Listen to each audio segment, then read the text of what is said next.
and get things going. All right.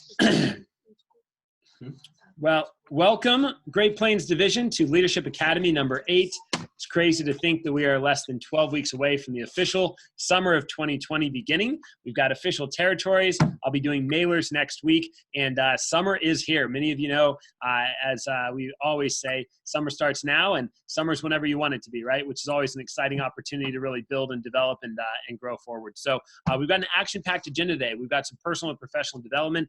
We got some recognition to do.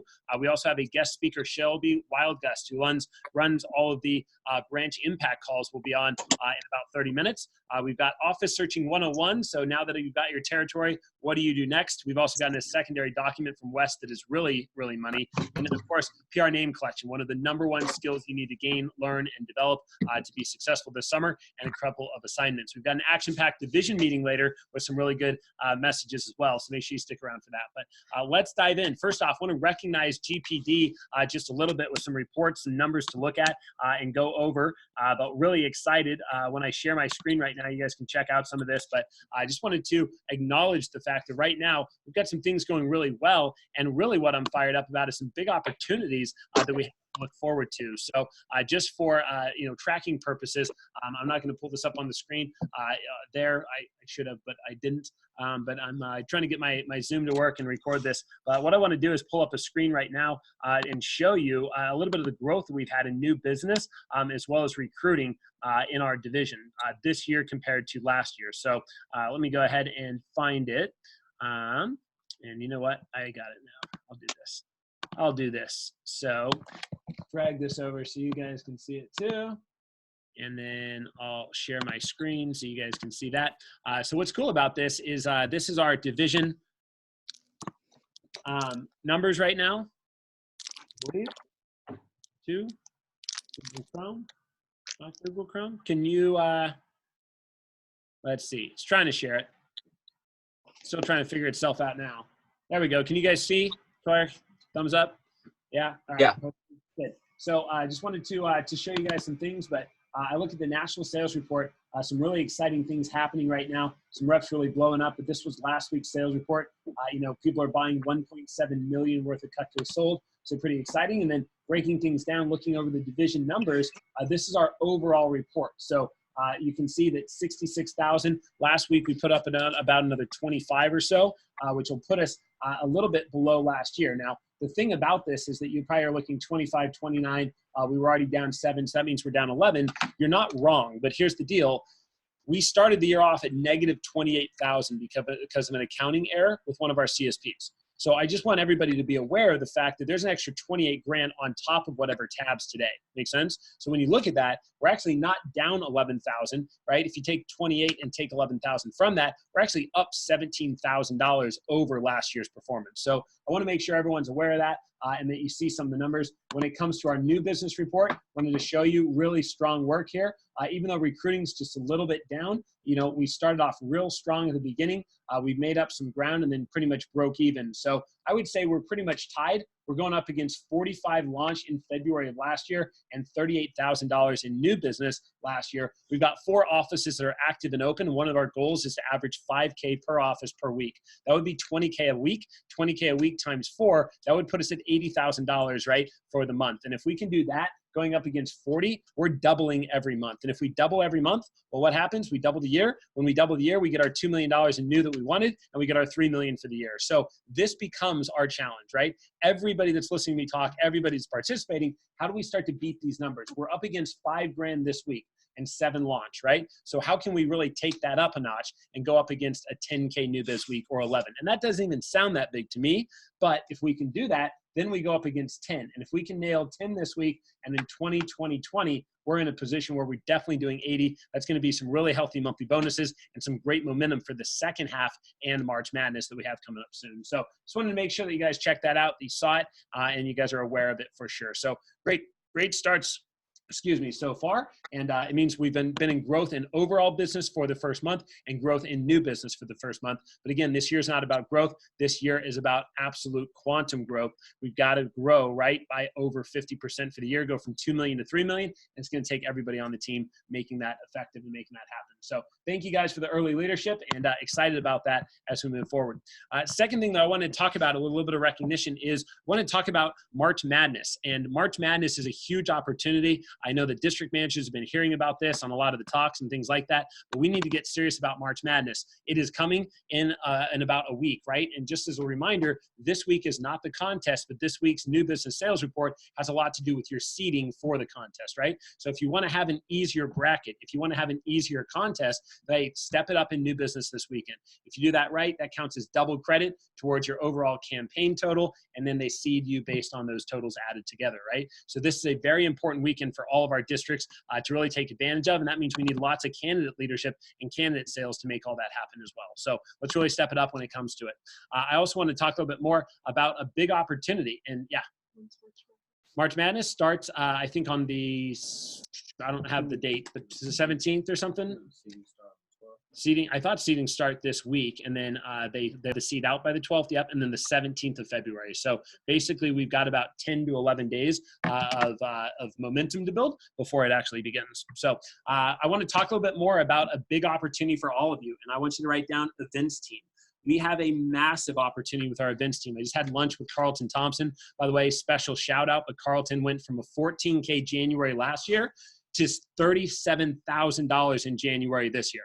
So you want to talk about somebody who's in a position of massive growth, right? Especially when you're making 50%. You grow from 14 grand to 37 grand, right? That's extraordinary. And, you know, he's also moving out, getting his own place now. He also is in a position where he's just fired up for what he's doing. He's going to Paris for 4 or 5 days because he felt like it. He's going to Tokyo for a month this summer because he feels like it. And his goal is to take more travel time and sell more this year all at the same time. So I just want to remind us all that we have incredibly talented CSPs and events team reps, and they want more people on there. It is not a scarcity mindset where they're trying to scare others away. So here's the deal. We need to do a few things, and I'd appreciate if you put this in your notes. Number one, we need to do better when it comes to our events team promotion, getting the word out there that it's a thing, telling people that we need people.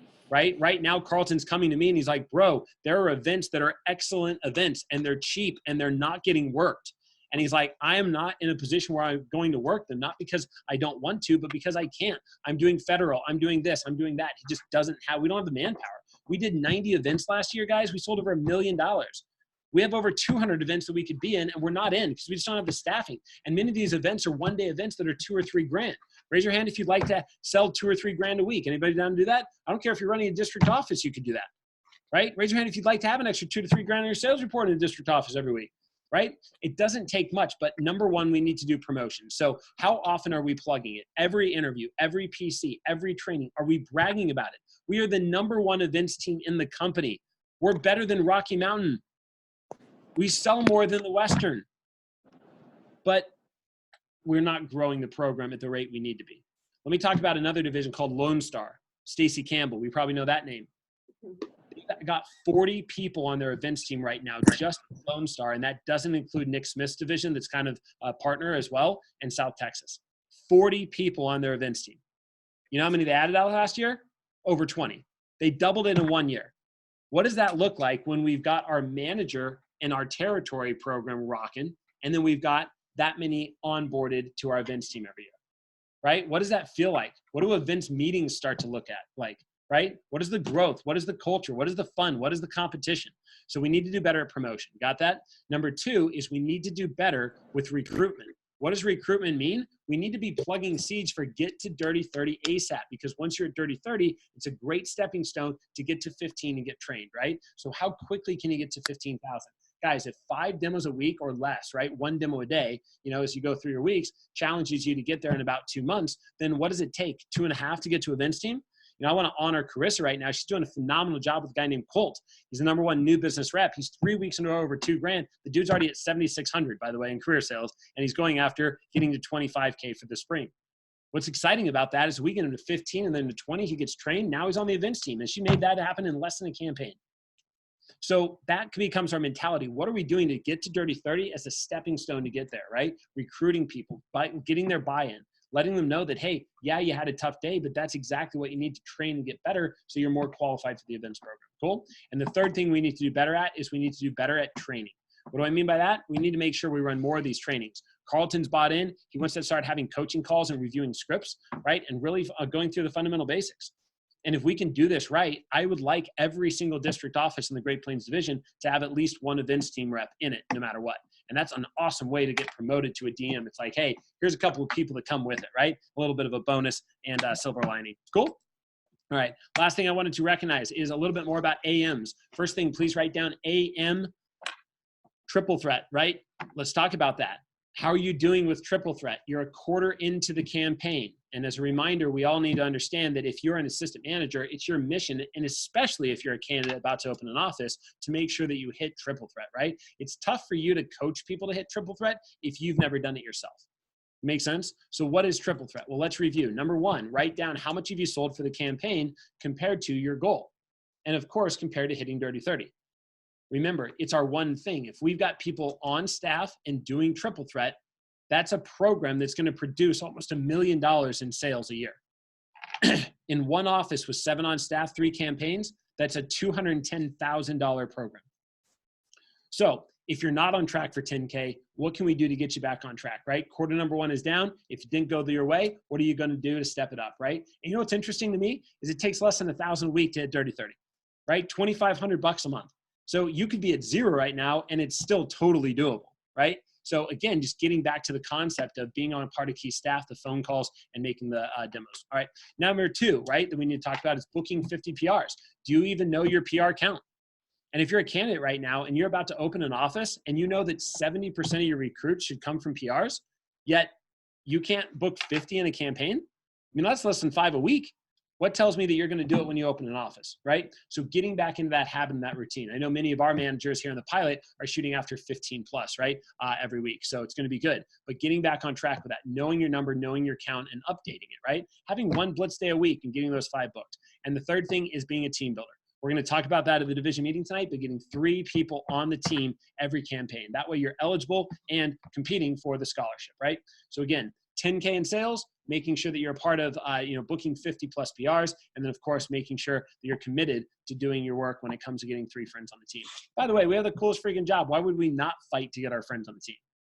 Like if they're a friend, we argue anyway, right? That's how friends work. So why not argue with them about something that's worth arguing about, right? Instead of something stupid. Cool. So let's dive into personal development. A couple of things I'd like you to write. Oh, one last thing I forgot. AM boot camp. Please jot this down. We've made the decision that we are going to do a 12-call series for the AM boot camp. These boot camps are going to be attached to the key staff. So as you probably know, on Mondays, most of our staff and most of our managers are in the office. I think all of us are. So what we're doing is on Monday nights from 6 until 8, we're promoting key staff. 6 to 7 is the accountability and teaching, and then 7 to 8 is the phone calling, right? Now, if somebody is either a current assistant manager or somebody's going to be an assistant manager for the summer, they're expected to be on our calls on Monday nights. Those will be from 7 to 8. We're going to try to get them done in 45 minutes, but that way, right after key staff, you stay on Zoom and it becomes part of the staff meetings.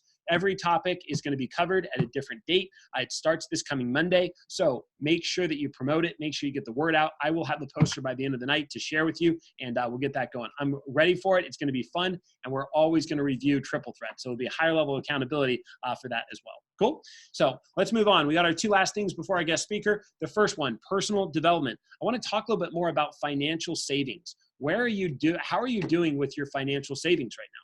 You know, I know that this was a weak spot for me when I was a candidate before I was going to open an office. I know I wish I would have had more money in the bank. And I got to tell you that cash is confidence. There's 2 ways to have more money. Number 1, make more. Number 2, spend less.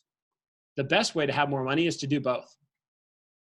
So what are we doing to lock down our lifestyle into a place where we're living below our means? What are we doing to really make sure that we're lowering our budget? You know, for me, I made a phone call, right, years ago to my Wi-Fi and cable bill. And I said, yo, I can't afford this. It doesn't fit in my monthly budget. And they said, well, we really don't want to lose you as a client. And I said, well, I'm sorry for this rate. I'm not going to be able to pay it. And they just straight up took $40 off the bill. And it was awesome. and I got the same services. I think I lost like 2 channels that I never used anyway, right? And I got a little bit slower Wi-Fi, which, by the way, I don't need high-speed Wi-Fi because I'm patient and I can wait 1 second for the page to load compared to no seconds. I mean, that's really the difference. It's not like I'm going from 56K to like good stuff, right? So I just want to challenge you to figure it out. Start to be creative. What can you do to lower your monthly budget? Okay. What do you need to do first? Well, you probably need to know what your monthly budget is. And how can you start to say no to that emotion that says, I'm really hungry, I'm going to go to fast food. And you know that the fast food probably would have cost you $8 to $10. And instead, taking that $8 to $10 out of your account anyway and throwing it into a savings account. You start to do that multiple times a week. What are you saving? 40, 50 bucks a week? You save 50 bucks a week, that's 200 a month. You do that for the next 3 months, that's an extra 600 bucks. And not only did you not spend it, but you also put it in savings. So it's kind of a complete reversal, right? Instead of losing 600, you also gained, which is a $1,200 win. And how can you do that on other things? I just checked my statements, right? I saw that Amazon charges were racking up. I don't even know why. It's like Amazon Music and Amazon Prime and Amazon Movies. And I'm like, what the heck's going on? No wonder Amazon owns the world, right? It's just charge after charge. And I'm like, that ain't acceptable. So I'm going in there and figuring it out, right? And I've got a time to do it.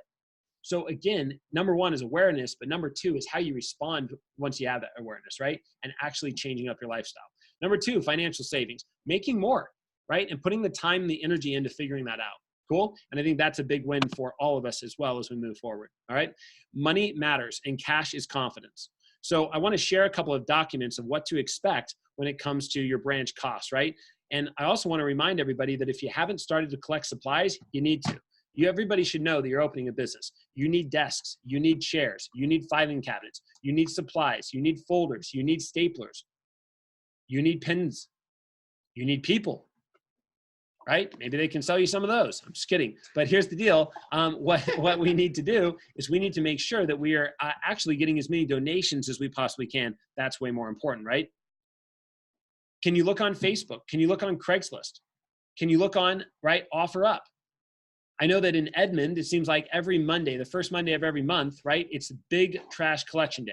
And people have so many things that I just drive by and I'm like, they're giving that away? Really? So find somebody with a truck and a trailer. I bet you get all your office supplies, 5-finger discount, right? Just go out on the carpet or on the curbside and take it that way, right? All right, cool. So that's a big one, okay? And how can people help you? Yeah, with your growing your startup. What can you also sell to make money, or what can you trade?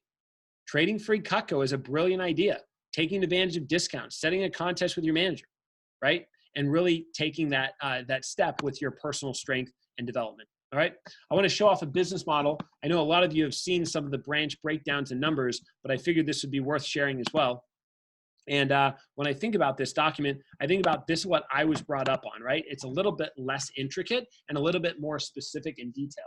So let me go ahead and show this to you, and I'll zoom in on it. You guys can check it out. First off, branch profit model, right? Low end, medium end, and high end. I'd like everybody that is a branch manager to put down in their notes right now that if you're a branch, right, you got to make sure that you're thinking about recruiting at least 50 people this summer. And you've got to be committed to making sure that you're in a position where you're getting, right, you're going after at least 100,000 in sales. Why would you not? You've got 18 weeks. You take 100 divided by 18 weeks, it's less than 5K a week, right? With push periods, with your sales, got to think bigger, right? District managers, you got to be thinking the minimum of 100 recruits, right? New DMs, right? You guys got to be thinking at least, right, 100 recruits and making sure you sell 200 grand your first summer. And in both of those cases, that's going to demand a $2,000 PPR, which means $500 first weekend pop, $1,000 fast start pop, and then getting some rock stars to go after 20, 30, and 40 grand to get 2K overall pop. And by the way, PPR is a byproduct of retention and of the top 20%. It's the 20-80 rule.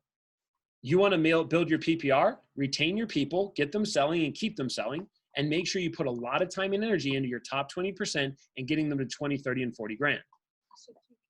Right? Well, yeah, in both scenarios. So let's look at this business model, right? On the low end, 25, 40,000. By the way, low meaning, not that you failed, because the only way to fail is to quit, but low meaning that, like, dude, you just didn't do your job, right? You really didn't do your job. What is your job? Your job is to recruit. So in the matter of the whole summer, we found a way to only get 25. Let's go. We need to get up to that 50 mark, right? Medium, okay, that's still not great. And on the high end, man, you're really crushing it, right? So let's look at expenses. Overrides at an average of 19%.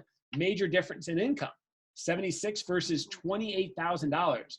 Company startup stays the same, cash stays the same, but look at the difference in overall, 15, 22, or 36. What a difference that makes. And it all starts with the recruits. Expenses, by the way, pretty much stay the same all the way through, right? So be aware of that. A little bit more if you spend more on mailers. And then, of course, we look at office supplies. These are the averages that we've been noticing. We update them year after year. And when we look at this, the total expenses, $9,400, subtracted from the 15 grand after company startup. This doesn't even include any of your personal startup, and this also doesn't include any of your personal sales. You'd still come out 5,600 above, or 9,000 above, or 18 grand above.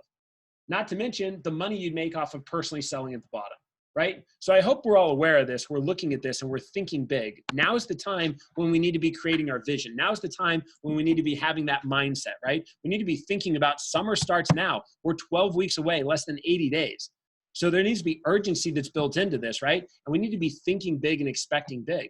I know division managers that aren't okay with a branch manager having a business plan that's less than 150 grand. Now, I'm not here to tell you that you have to be shooting after 150. I think that you've got to know your numbers, and you've got to understand that your numbers for any office are going to be in direct correlation to your programs and systems that you have when it comes to recruiting, right? Our number one responsibility is recruiting. And that's where we need to put our time, our energy, and our focus. And it's not about passive collection of recruits. It's about active and aggressive creation of recruits. So we need to be in a position where we're thinking about our growth recruits, right? What is going to be your system when it comes to PRs? And if that's your system, are you executing that right now in your district office? And if you don't have a local office, are you practicing that wherever you're at? By the way, with Vector Live and the way phones work these days, there's no long distance. I don't care where you live. You can book PRs and you can help out and you can practice your craft, right? If you are in a territory or near your territory, especially with online social media, what's your program for that? How many of you built up to, right? We were just at kickoff a few weeks ago, and I remember Wes Frank saying that by February 6th, that's today, we need to be in a position where we have a total of 1,000 friends. Well, do you have 1,000 friends? And if you don't, how quickly can you get there? Because it's only going to keep going. And the objective is at least 4,000, right, in your territory so that you can really crush 50 messages a day and do that for the course of about 8 weeks, right? So again, really crushing that, really focusing on that. And the third growth recruit is campus. I know we just signed up for multiple career fairs that are coming up. We've got some campus tables booked. We're putting out flyers, putting out posters, right? We're getting the word out. We've got a really big high school focus. So we want to make sure that we're going to our high schools right now. We're introducing ourselves. We're letting them know what Vector is, right? If we can do online job boards, let's get that done too. And again, we want to give, not just get. You know, I had one of my high schoolers from last year talk to me about Memorial. He's on the student government and really active and involved. They're doing a fundraiser. So I said, yeah, man, I'd be happy to help out. I donated some Cutco for their silent auction. They raised like, $50,000 or something like that. Or I don't even know, more than that, I think, at the swine event. But anyway, it's like a week-long fundraising event. And then after that, I went to it and it got really exciting because I was able to introduce myself, right, to a couple of the teachers, or he's going to introduce me. And now I've got more connections with how I can actually get some campus tables, right, or get in touch with more students, right? So we need to be taking advantage of those growth recruits as we build forward, no doubt, all right? So again, what are you doing with your personal development? It's all about money management. A couple last tips with it. Number one, mint.com. Highly recommend checking it out and using it. It's free. It's awesome. It's a great way to start figuring out budgets and cash flow. It's got an app for it. It's owned by the guys that own Intuit and PayPal and TurboTax. It's safe. It's automated. It's awesome. I've used it. It's the number one way I've been able to build my credit score to back up over 750. I love it. Right? And every month it just automatically goes off and says, you have a new credit score. Click here. And literally in 5 seconds, it shows me. And then it shows me all the reasons that it is what it is. So take advantage of that, right? I know, what's the name of yours, Bailey, that you're using?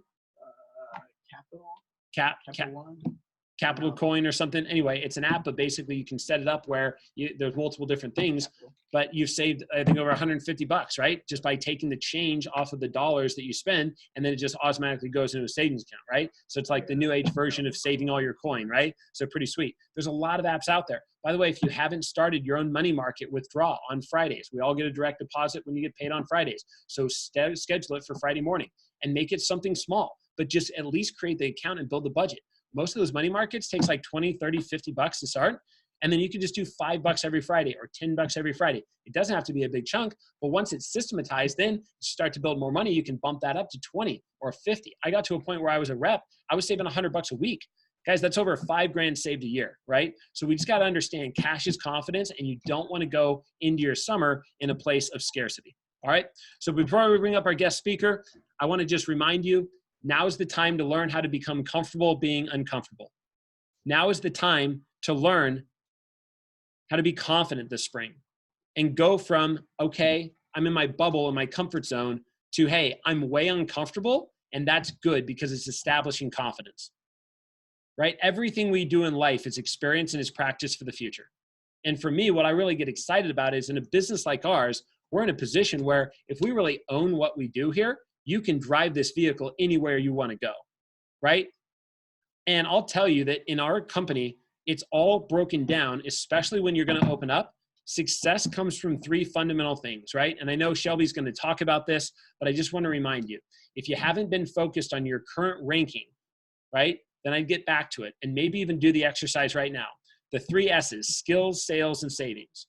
So when it comes to your skills, what is your ranking on a scale of 1 to 10? And it's probably not fair to do an overall average, but I would start to break it down into the categories, right? 3 categories that I'm always thinking about is, what are my skills when it comes to recruiting? What are my skills when it comes to training and productivity? And what are my skills when it comes to development, right? And there's even subcategories of that. If I'm you right now and I'm about to open a business though, here's 4 things I'd write down. Number 1, social media program, right? And how serious are you taking that?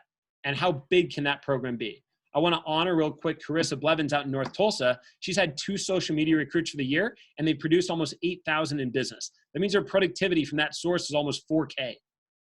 We want more of those, right? Number 2, interview. It's all about attracting and getting people.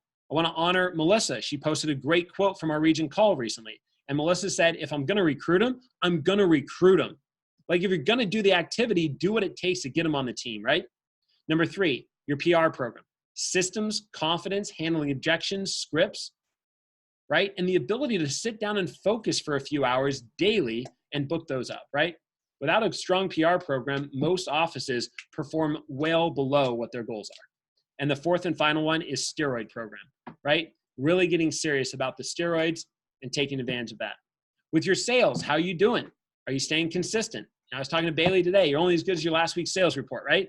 So how can you always reset at 0 every week and rebuild and try to grow, right? Momentum, 3 weeks to growth. And the 3rd and final one is savings. Cash is confidence, and we've covered that with enough depth. Cool? All right. So I am here to welcome Shelby Wildgust. Thank you for being on. We're fired up. I will turn my screen around. We've got a few people here, and I know some of the other offices do too. District managers, just for Shelby, I would encourage you to turn your camera around, sit with your team. That way she can see all of our smiling faces.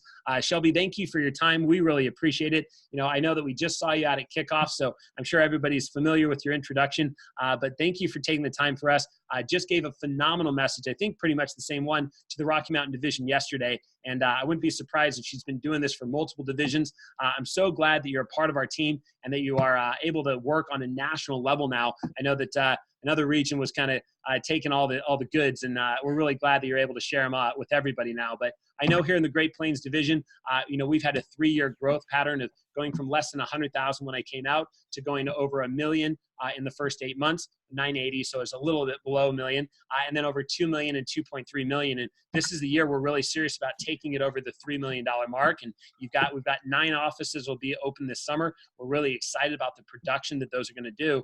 And with all your experience, all your veteranship, I know there's some really good golden nuggets that you can drop. So we have a culture that in our group me, as you go through this, I know you're not a part of it, but we like to post like highlights and breakthroughs. And so I'm sure you're going to blow up that one, and I'll send you some screenshots. So make sure, team, that we really take advantage of our phones and making sure we're posting our big takeaways as we go through it. And then in addition to that, we like to get involved and ask questions at the end. And I know we've got that built in if we need it. So thank you for your time. We are all ears. And if you guys want to remove yourself off of mute, I know Zoom's hard sometimes to do recognition, but I'm a firm believer that that's vector culture and we're family. So if you guys want to give her a big round of applause, Shelby Wildgust. Thank you. Thank you, everybody. Hi, it's great to be with this division. You know, it's really like what you were saying, Nick, about being able to come national is a huge honor in my eyes. I really take my role seriously, and I love having the ability to work with new divisions, work with new regions, get to know people on a one-on-one basis on an individual level. So I first want to say that I'm really excited to be here. And Nick, like you mentioned, there will be a Q&A session at the end. And I have to make a point on this because I travel all over the country and I speak to all different divisions, team meetings, regions, and there's usually Q&A built in. And it's not always the case that people take advantage of that. And here in our time today, I really want to encourage you all to take advantage of the Q&A session. The reason being is because last summer, if you look at the top 20 branches nationwide, I individually worked with 9 of them. That doesn't count for, the 30 others that didn't hit the top 20, but were still really great branches that I worked with. In the last 3 years of my position, I've observed both top echelon branches, but also branches that never really got off the ground. I've sat in on interviews, on trainings, on team meetings. I visited Colton Horn's office 2 years ago when he was the number 2 branch manager, and I saw he ran a team meeting. And so when I share these tips with you, when I go into depth about what I've seen work and what I've seen become really valuable, it's not just because I think I know what I'm talking about. It's because I've seen it firsthand. I've worked with these people. I've interviewed them. I've coached them. I've built legitimate relationships with these people. And so when it comes time for the Q&A, I really encourage you to take full advantage of that because I can pull on a lot of the experiences that I've had working with individuals to bring you some insight that maybe you wouldn't get elsewhere. So as I'm going throughout my message today, if anything pops up for you that you want more clarity on, or you want to explain or repeat, please make a note of that. So that way, when it comes time for Q&A, you're not just wondering what questions might pop up into your head. You actually have questions that came up for you as we go on throughout the message today. So that being said, what I'm going to talk about today are 3 different areas of the business that I really truly believe if you take the time to invest in, you are going to create yourself into the most well-rounded leader and manager that you can possibly be. Now, if you have been active on the branch impact calls, you will have heard a lot of this before. If you were at the region kickoff conference, the year-end banquet, you will have heard a lot of this before. That's not to say that I felt lazy and didn't feel like creating a new message for you. It's to say that this is that important that I'm going to repeat myself.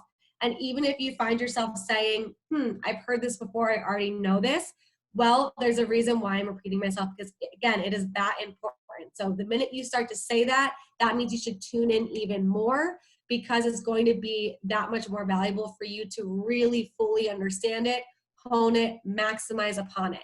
So the 3 areas that we're going to be talking about today in terms of preparation that you can be doing now to set yourself up for success in the summer are mindset, technical skill sets, and tactical skill sets.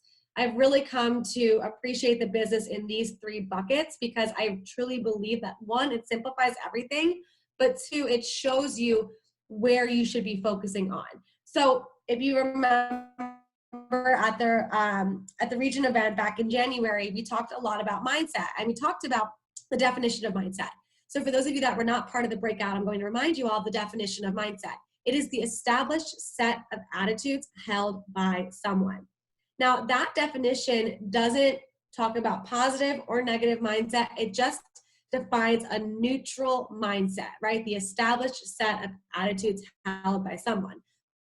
But we all know here in the vector culture that there are going to be positive mindsets and there can be negative mindsets. And it's up to us as individuals to create either the positive or the negative mindset.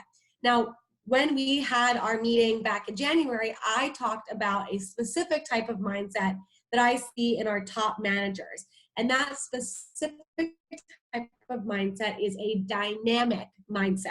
So the definition of dynamic is positive in attitude and full of energy and new ideas.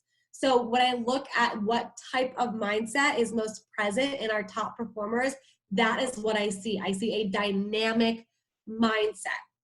So if you remember during the time I spent with you all at the year-end banquet, I actually had everybody just start shouting traits out that they felt like fulfilled a dynamic mindset. Now, I have given that message that you've heard last month. I've given it a lot of different places. So over the last couple of months, I've compiled a list of traits that become very relevant and they overlap in a lot of the messages that I'm giving. So I'm going to read through the traits that I hear so often, and then I'm going to highlight some of the top traits that I see most prevalent in our top performers. So the traits that I hear the most when I'm giving this message are prioritizing growth, being goal-oriented, having a high level of commitment towards their goals, being able to have endurance and perseverance, having drive, having resilience, looking for the positive perspective in everything, seeing the best in others, being encouraging, acting as a lighthouse for others, being open-minded, being optimistic and having high expectations for the future, being grateful, acting in integrity, being mindful, and being humble. So those are the most common traits that I hear within all of the different divisions and regions and team meetings that I've given this message to. Now, I would never in a million years expect anybody, not the president, not the RM, DVM, DM, branch, it doesn't matter who you are. I would never expect a single person to have every single one of these traits. So when I share that list with you, don't all of a sudden go into hypercritical mode and say, oh, well, I don't do all of these things. That's okay. I'm going to share with you what I see to be most important and most prevalent, again, in our top leaders from a branch perspective. And I know some of you listening might not be a branch, they might be a new DM or even a current DM. It doesn't matter. It applies no matter where you are in this business. These are just really, really, really powerful traits to begin to hone in order to create that dynamic mindset that I was just talking about. So the first thing that I really believe, the first trait that I really believe is most important is high level of commitment. Now, when I shared that list just a minute ago, I said high level of commitment towards their goals. And I actually think that when I'm looking at the top performers, it doesn't just matter about their goals, it's high level commitment in general. Now, again, if you've been plugging into the branch impact calls, you've heard me talk at length about the power of commitment. And if you haven't been plugging into the branch impact calls, this is your sign that you should be watching them.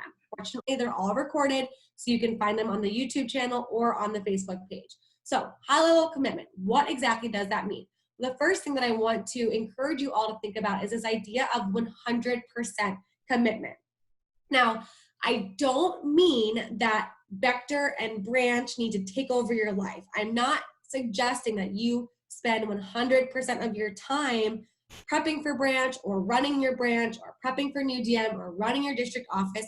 But what I am suggesting and encouraging you to do is that when you are prepping or running your office, as in your schedule says prep time or your schedule says office time, that you are 100% committed in those hours that you have in your schedule. And why I say 100% committed is because it allows you to have a yes or no discussion with yourself. What I mean by this is if you are 100% committed to making 30 PR calls in the 75 minutes that you've put in your schedule for doing PR calling, well, if you are 100% committed, then it's an easy answer. Am I going to do the 30 PR calls? Yes. But if you're like 90% committed, well, then that allows for some self-bargaining of like, oh, well, you know, I got to 20 PR calls, you know, I'm feeling good about it. So I'm only 90% committed. So you know what? We're good for the day. I'll do 40 tomorrow. And what that 90% commitment leads to is procrastination. It leads to excuses. It leads to self-bargaining, which eventually leads to doubt. It leads to lessening your commitment to a level where it doesn't even matter anymore because you're not fully committed. So having that 100% committed makes things black and white, and it allows for very little confusion, and it actually creates a lot more freedom because, again, it's a yes or no answer. Did you do it? Yes or no. If you didn't do it, then do it. Next thing in regards to high level of commitment, focusing on developing the proper habits now. So I talked at length about this during our first and second call, the power of habits and the different types of habits to create. But thinking about how when you are looking at these big goals, right? We talked about this in our first call, our second call. So the reason why I shortened this phrase from high level of commitment towards goals to just high level of commitment is because I actually think that one of the things that our top performers really understand is that goals are the outcome, but before the goals, before the CPO happens, you have to focus on the input. And the input is your habits, it's your commitments, it's your actions. So people who have a high level of commitment, they're focused on developing the proper habits now. And the interesting thing about habits is that when you're building a habit, you have to have a lot of commitment towards that habit, right? So if I am building a habit of becoming a morning person and waking up early, well, those first couple of weeks of me doing that, I have to remind myself that I am 100% committed to this. So when my alarm clock goes off and I am this close to clicking the snooze alarm, I have to remind myself that I am 100% committed to creating this habit. And what that means is that I don't hit the snooze button, I get up instead. And the thing that happens is as you build that commitment, your habit becomes more subconscious. And then once you've crossed that threshold of where your habit is now subconscious, then it actually inspires more commitment. So it's this interesting process that we go through where in the beginning of creating a habit, it's really hard. But once that habit's created, it actually allows us to take on more. So let's say we get to that point where waking up early for us is a no-brainer. It is subconscious. Well, then we can start to look at ourselves and say, all right, what is another commitment that I can make now that I've established this habit of waking up early that can continue to further my development on myself? So maybe the next habit that you work on creating is meditating in the morning or eating a healthy breakfast or going to the gym. And so that's how once you cross that threshold of building that habit, you actually find more inspiration to commit to bigger and greater things. So the top performers, they understand that. They understand the power of the input, the power of the action, the power of the habits. And they trust that by doing that, the outcome, the goals, the things that they are desiring will come into fruition. These top performers, they understand that if they have these big goals, if they're going after 200 or 300K plus summer, that the person that's going to do that is not who they are today. And therefore, it is their duty, it is their job to grow into that person. And I know at times that can feel kind of intimidating. And when I was talking to the Rocky Mountain Division yesterday, I had to stop myself and remind everybody that you are all enough, right? Like it's not a question of I'm not enough right now, but it is understanding that if you have these big goals, then that's going to require the next level version of yourself. And that means creating new habits, focusing on your prep, really taking this seriously. Now, if you're someone who's going after a 50K branch summer, maybe what you're currently doing right now will get you there. But if you're going after a bigger number, it's important to recognize that that's going to require a bigger version of yourself.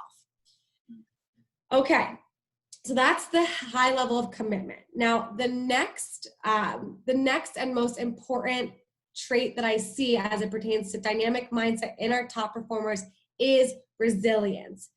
Every single top performer, no matter who they are, where they come from, they all have had to really practice resilience, because no matter who you are, adversity will hit, but it does not need to knock you down. And it's important to recognize that resiliency is a muscle, just like anything else. If you're working on building your biceps, well, at first you're going to go to the gym and maybe a 10-pound weight is going to be all that you can handle.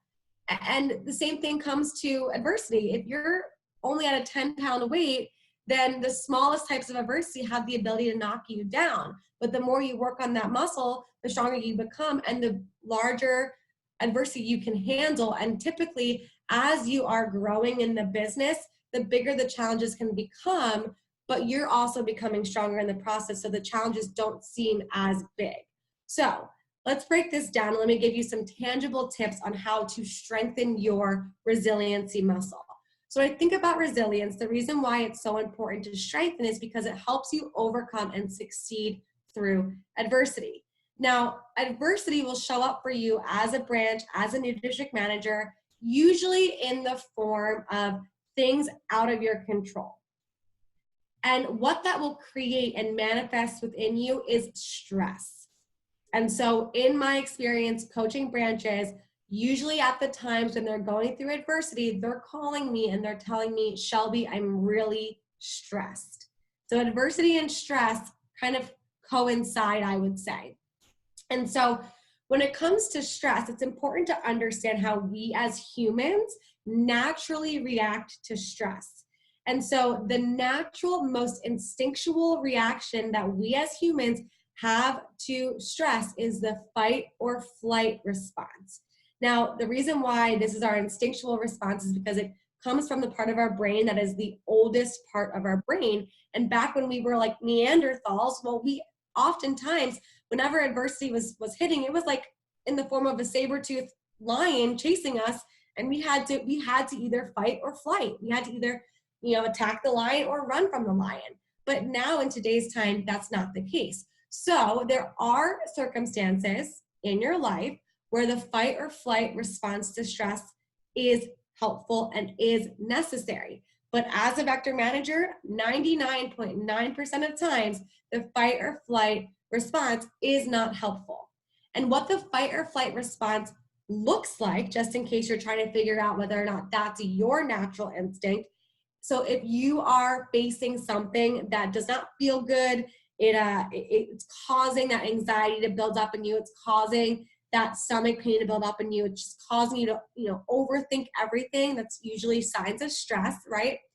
If your natural instinct is either to run away from the problem and avoid, that is an indication that you are in fight or flight. Or if your natural response to the situation is to just get really aggressive and in a negative way, that's an indication that fight or flight is your natural response.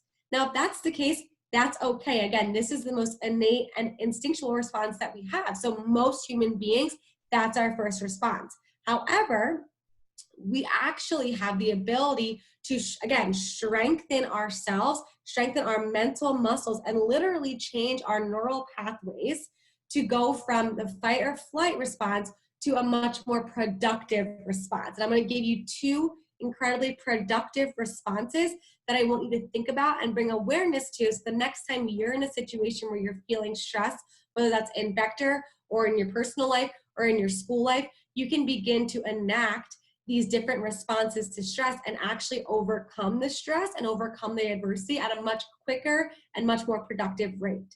So the first response to stress that is a really productive response, and one that I really see prevalent in our top performers, is what they call a challenge response. So what that means is that when you're looking at, or when you're in a situation that's really stressful, you have the ability to take a step back and kind of examine the situation from a bird's eye view. And you're able to see what is fact and what is emotion. And oftentimes what stress creates in us is this hyper emotional state where we can't distinguish what's real and what's not real. And then we talk ourselves in circles.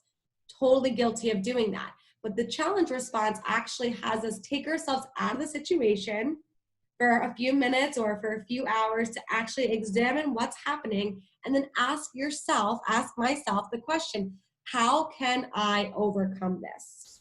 And rather than looking at stress and looking at adversity as this thing that's going to knock us down, we look at it as just another challenge that we're able to overcome. And so we ask ourselves the question, how can I get through this? What needs to be done right now to move the needle forward? And essentially what happens is that we're able to coach ourselves through this adversity.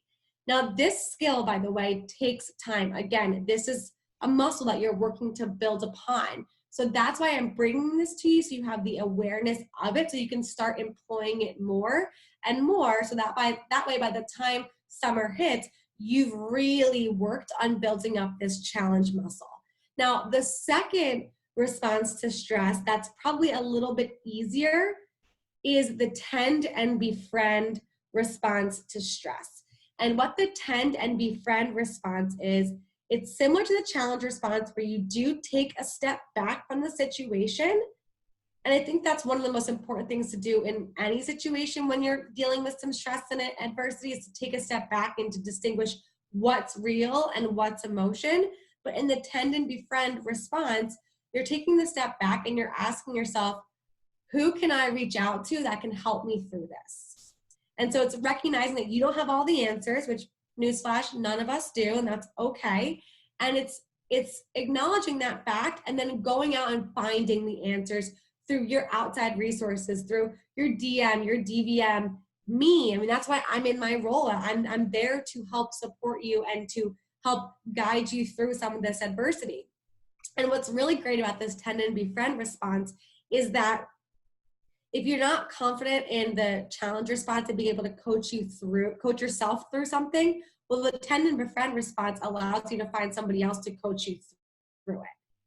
And we live in a culture right now with Vector that is so supportive of this response that you'd be silly to not take advantage of it. Now, I will tell you, because I've worked with such top performers, I've also worked with people who never got off the ground. And the number one thing that I see cause people to fail is their lack of ability to reach out to others. And that lack of ability can come from things like they're nervous that they're going to come off as weak, or they're nervous that they're going to disappoint their DM or their DVM because they have a problem that they can't solve on their own, or they're just not even thinking this is an option for them, and they close everything off and they sink deeper within themselves. So now that you know that's one of the top traits I see in our bottom performers, I hope that brings awareness to you to encourage you to not do that.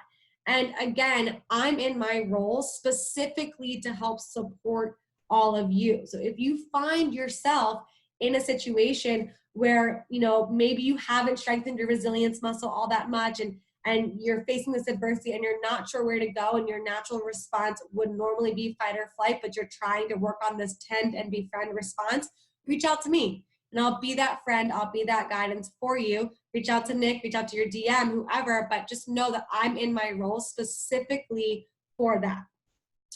All right, going forward on another method of strengthening your resilience. So we just talked about the 3 ways of fighting stress and 3 ways of overcoming stress. So this is something slightly different, but still very helpful in strengthening your resilience. It's having a contingency plan. So this helps almost with the challenge response in a way, but the idea of having a contingency plan is knowing and understanding that adversity will hit, but you know what you're going to do when it does hit. Now, I'm not suggesting that you go into your summer like looking for the adversity or waiting for the adversity to happen. There are definitely cases of branches who go out and nothing bad ever happens, or no challenge ever happens, and everything is hunky-dory all the time. But the reality of the situation is that being a branch manager, being a district manager, it's a challenge. It's a challenge that will grow you and build you into the best possible version of yourself at your age, but it's still a challenge, and no one's trying to fake you out on that.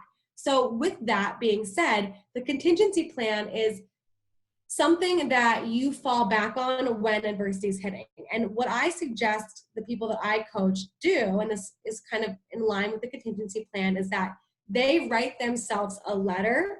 So they write this letter when they're in their peak state, when they're the most excited about what's coming towards them, when they're in the most positive, upbeat, dynamic mood and mindset, and they write a letter to themselves only to be opened in case of emergency.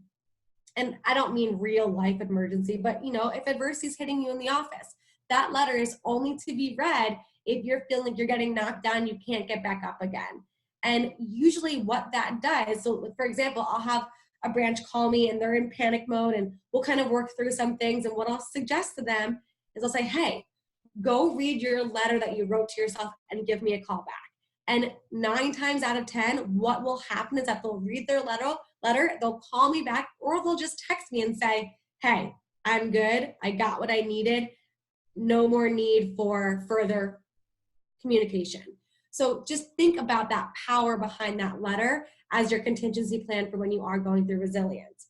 All right, moving on to this idea of being goal oriented. So that's another aspect that I see very prevalent in our top performers. Now, the interesting thing about being goal oriented is it's really important, and we love to see people who want to get after their goals and that they're not going to stop until they hit their goals, and that's really, really powerful. However, I want to suggest that you think of a second version of this, and that is to be solution oriented. Because if you happen to fall into the trap of focusing so much on your goals that you forget the actual actions that go into it, sometimes it's easy to get really down on yourself when your goals aren't even close to being reality. So when you're solution oriented, you're able to think about the actions, the habits, the commitments that you made to yourself, and you can trust the process and know that by focusing on the solutions, the goal will eventually become reality. Okay, two more traits within a dynamic mindset that I think are really important to our top performers. Number one is, the next one is humility. So I think it's really important that our top performers, or what I've seen in our top performers, is that they are humble. And what I mean by that is that they've been able to develop confidence without arrogance. And I've seen a lot of people go out and become branch managers, and in the springtime, they come up to me and they're wide-eyed and they're bushy-tailed and they're telling me that they're going to be the Silver Cup branch manager. And I say, okay, great. What is that going to take? What's your sales numbers?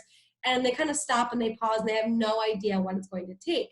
And so I think at times that can create an arrogance about people where they just don't think that any kind of adversity is going to come their way, and therefore they think that this Silver Cup trophy is easy, and it's not. And I was actually totally the arrogant type when I went out for my first branch office. I'm not sure if I shared the story with all of you on stage, but I'll share it now. So when I went out to be my first year branch manager, I was coming off of a summer where I had sold $67,000 personally. So I was a little bit cocky, to be honest with you. Like, I was a hot shot in the Northeast region. And so when I was prepping for my branch office, I was doing my goals, and I talked to my DVM and I said, my must do goal is 150, my should do goal is 300, and my could do goal is 500. And he looked at me and he said, those are big goals. I'm not telling you that you can't do that, but how are you going to do that? And I said to him, well, I'm going to hit my must do goal because I'm going to find 3 of me. And he looked at me, he said, what do you mean by that? I go, well, I'm going to find 3 people that are going to sell $67,000 in the summer.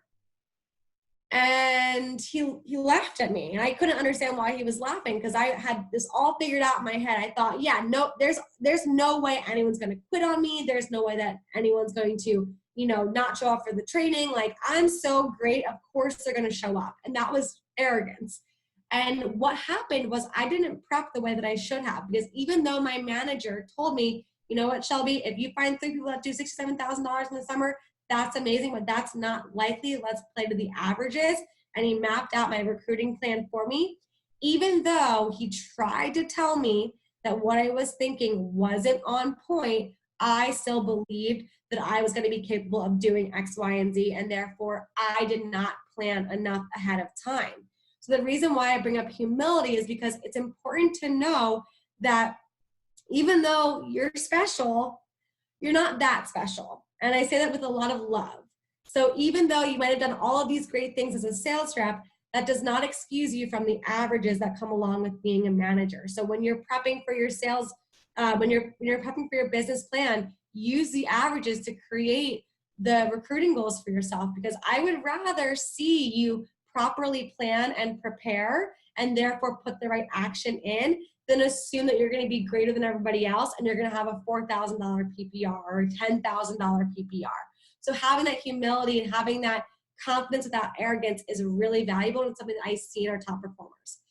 Final trait in terms of a dynamic mindset that I see in our top performers is optimism. So optimism is so valuable, and energy and excitement is so valuable because it can oftentimes do the talking for you when it comes to retention and recruiting and all that great stuff. However, on that note, it's important to mention that too much optimism can sometimes border on delusion. And it goes back to what I just shared about confidence and arrogance. If you're so optimistic that everything in the entire world is going to fall into your place, well, it can cause this false sense of security that you're going to be totally good at the level you're at right now. And going back to what I shared in the beginning, it's important to recognize that if you have these big goals, it's going to take the next level version of yourself. And I hope it doesn't scare you. I hope that motivates you, because the beautiful thing is that all of you are like 19, 20, 21 years old, and I'm 25. I'm not that much older than you, but I can tell you hands down that my 2 summers as a branch manager have changed me in so many ways and have put me so far ahead of the game in terms of, how I act, who I am, and how I contribute to society. So this challenge and this journey of being a branch manager and developing a dynamic mindset is going to set you up for so much success. One quote that I want to share, and then we'll kind of breeze through the second 2 parts of my message, is the quote that I think I probably shared with you all on stage, but it's a quote by David Goggins from the book Can't Hurt Me. And he says, "You will never rise to your level of expectations. You will fall to your level of training." So going back to this idea of optimism, it's great to have it. It's really important, but it's also really equally, if not more important, to understand the training aspect that comes behind preparation. So that being said, let's quickly move into technical skill sets. So these are the foundational skills that generate CPO and recruits in a Vector office. These are the inputs, right? So if your CPO goal is the output, the technical skill sets are the inputs, and these are so important. These are so, I don't want to say easy, but you have enough time now to really dig into them, and you have a lot of ability to learn them. So I don't really think that there's an excuse to not learn them. You have the ability to learn them, whether it's, in your dorm room, running interviews for your teddy bears, or going to a local office and running one training before you launch. You don't have to have everything perfected. You don't have to even be great at everything, but you have to have a good understanding of what's important. So as it pertains to this time right now, the things I would encourage you to really focus on doing from a technical standpoint is social media jumpstart 100%, without a doubt. 2 nights ago, I was spending some time with Paige Weber. She was a number 2 branch manager in the country. Last year, she did $344,000 in sales. First-time branch manager, and she attributes all of her success in the early stages of the business to social media jumpstart. It has the ability to revolutionize your summer. Second to social media jumpstart is PR calling.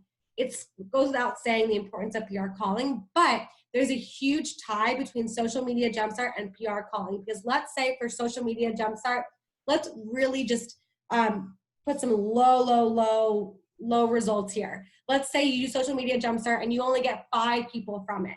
The better you are at PR calling, the better you will maximize those 5. So social media jumpstart gets you off the ground running. PR calling is the fuel that keeps the ship going. So being able to do those 2 things in tandem will really set you up for success. I would also suggest that you take some time to really understand your territory and make contact with your campus recruiting manager to talk through a plan for your high schools and colleges. I don't know Amanda's routine as well as I know Mallory and the Vector East routine, but I'm sure she'd be willing to jump on the phone with you and talk to you about the high schools in your territory and your colleges in your territory. Most branches I see drop the ball on this. So if you really want to leg up and you really want to focus on kind of getting ahead of the game, make contact with your high schools and get tables on those campuses, because you really have the ability to kind of hit from all angles with the social media jumpstart, the campus tables, and of course your PR program. From a sales perspective, what can you do now, sales manager perspective, what can you do now to really create that management skill set within you, that leader skill set within you? Well, I would say taking time to learn and run PDI. So I would observe your DM running PDI, and then I would say, hey, can I run PDI for a morning? Can you observe me and give me feedback? And that way, not only are you taking notes upon what your DM is doing, but they're actually giving you constructive feedback in real time. So taking time to focus and learn PDI is really valuable. And then also, understanding the nuances of your training program and how to really maximize efficiency. Because I understand that your training is a little bit different with the videos. So understanding when to pause, how to make the most of those pauses, how to build genuine relationships with your people, and then how to launch them into success. Those are things that you can learn over the next 3 to 4 months. And you can do it in small chunks. It's not to all be done in one sitting, but working with your DM to create a plan of how to really understand training is valuable. Even if you don't have the time to run one training before you open, being able to observe a training is really important because you get to see how it's done in real life. Okay, finally, last bit here. I'll be done in 2 minutes, Nick. Tactical skill sets. These are what give you the advantage and the edge.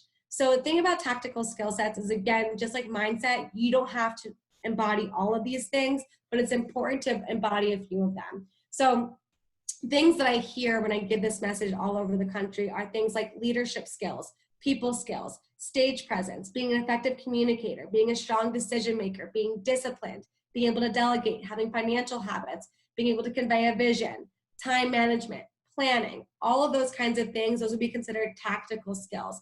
But in terms of what I believe is most important is, I would say, leadership skills. And what's great is that we're going to run an entire call on Tuesday about leadership skills. And I really believe that this is an area that you can make the most of. So sometimes, I'll hear from branches, I just don't have time to read books. And in this day of age, I think that's BS, because there's this thing called audiobooks and there's this thing called podcasts. And you can just replace the music you're listening to at the gym or on your way to class or in the car with audiobooks and podcasts. And I would highly suggest doing that because it just maximizes your time and abilities. Also, people skills. We're going to be talking a lot about people skills in our upcoming Branch Impact call on Tuesday. The better you can work with your people, the more retention you will have and the more they will ultimately sell. Being an effective communicator, just learning how to run one-on-one or learning how to have one-on-one communication with others is really a valuable skill set to learn in the business and out of the business. But really what's powerful about learning that is it impacts and increases your influence that you have on people. So we know that we can't control our reps, and I promise you when you become a branch manager, you're going to wish you could. But the fact is, they're human beings. We can't control human beings, nor do we want to control human beings. But what we can do is we can influence them. And one-on-one communication is where the most amount of influence happens. So when you work on your communication skills, you're able to increase your influence skills.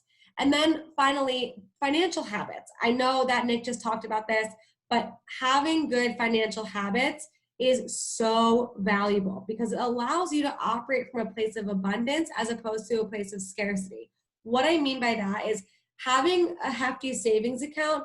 I don't want you spending all of that on your office, but I want you to have it there so you have a cushion to fall back on.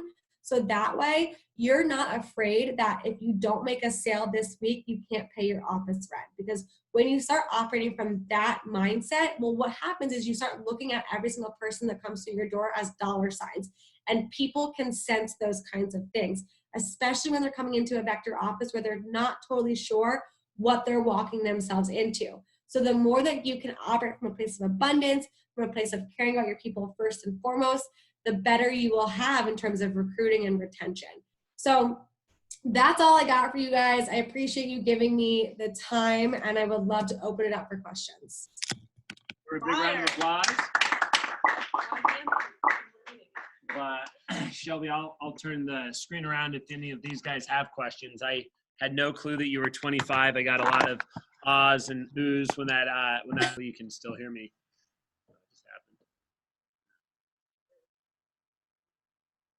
Oh, now the screen's off.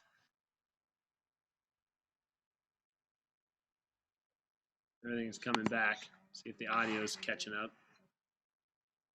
You can hear me now? Okay, I can't hear you. So anyway, glad we're recording. That was awesome, and I loved just what you said, that we don't rise to our level of expectation or our plans. We follow to our training, we follow to our standards. I've really learned that the quote, I think we've all heard it before, overestimate the challenge and underestimate your ability. But I would also change that and say you should definitely overestimate the challenge of the summer and underestimate your preparation, right? Like put a lot more time, a lot more energy into that. And, really it's not about the will to want to work hard. It's about the will to prepare, do the things that are necessary to get that going. So really good stuff. Thank you. Who has questions? Real quick, we got about 5 minutes in the agenda. Does anybody have any questions they want to ask?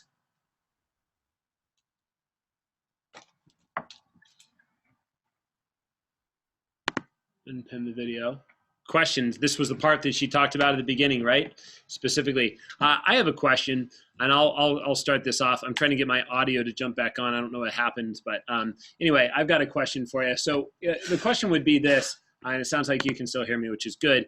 I want to know, what do you see being the number one cause of a branch manager like not really hitting their goals or not having the experience that they really expected, right? Obviously a lack of preparation, but it might be one of those 5 things, but what is like a trend that you've noticed over the years, that the difference between somebody that's just mediocre, normal, average, and really a champion, right? And maybe we had people that we thought were going to be those champions, but then they ended up just kind of falling off, right? Like where do you see that downturn happen?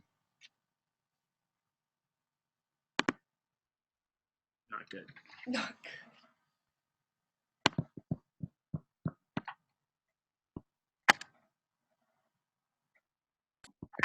good. Okay.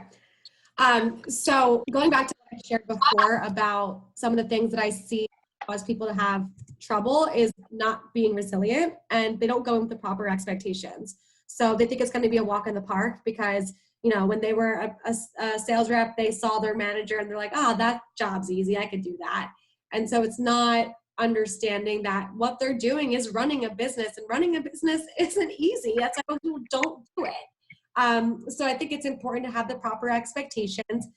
I also think that something that I've been seeing a lot more of in terms of like what I've had to coach people through is this impatience that people have. So I think it's a blessing and a curse that Cutco is so easy to sell, because we have these sales reps that go into a customer's home and they walk out having made $500 in 45 minutes. And so it teaches us that, action, reward, action, reward, action, reward, which really isn't the reality in most situations. And so especially being a manager, I think it's important to understand that in the beginning, you're going to be taking a lot of action and the reward's not going to be there. And champions are one, I think that you can either, so your May does not define you. You can totally have a really crappy May and still come back and be really, really successful. However, I see a lot of people get so wrapped up in their May results that they just take themselves out of the game for June and July and August.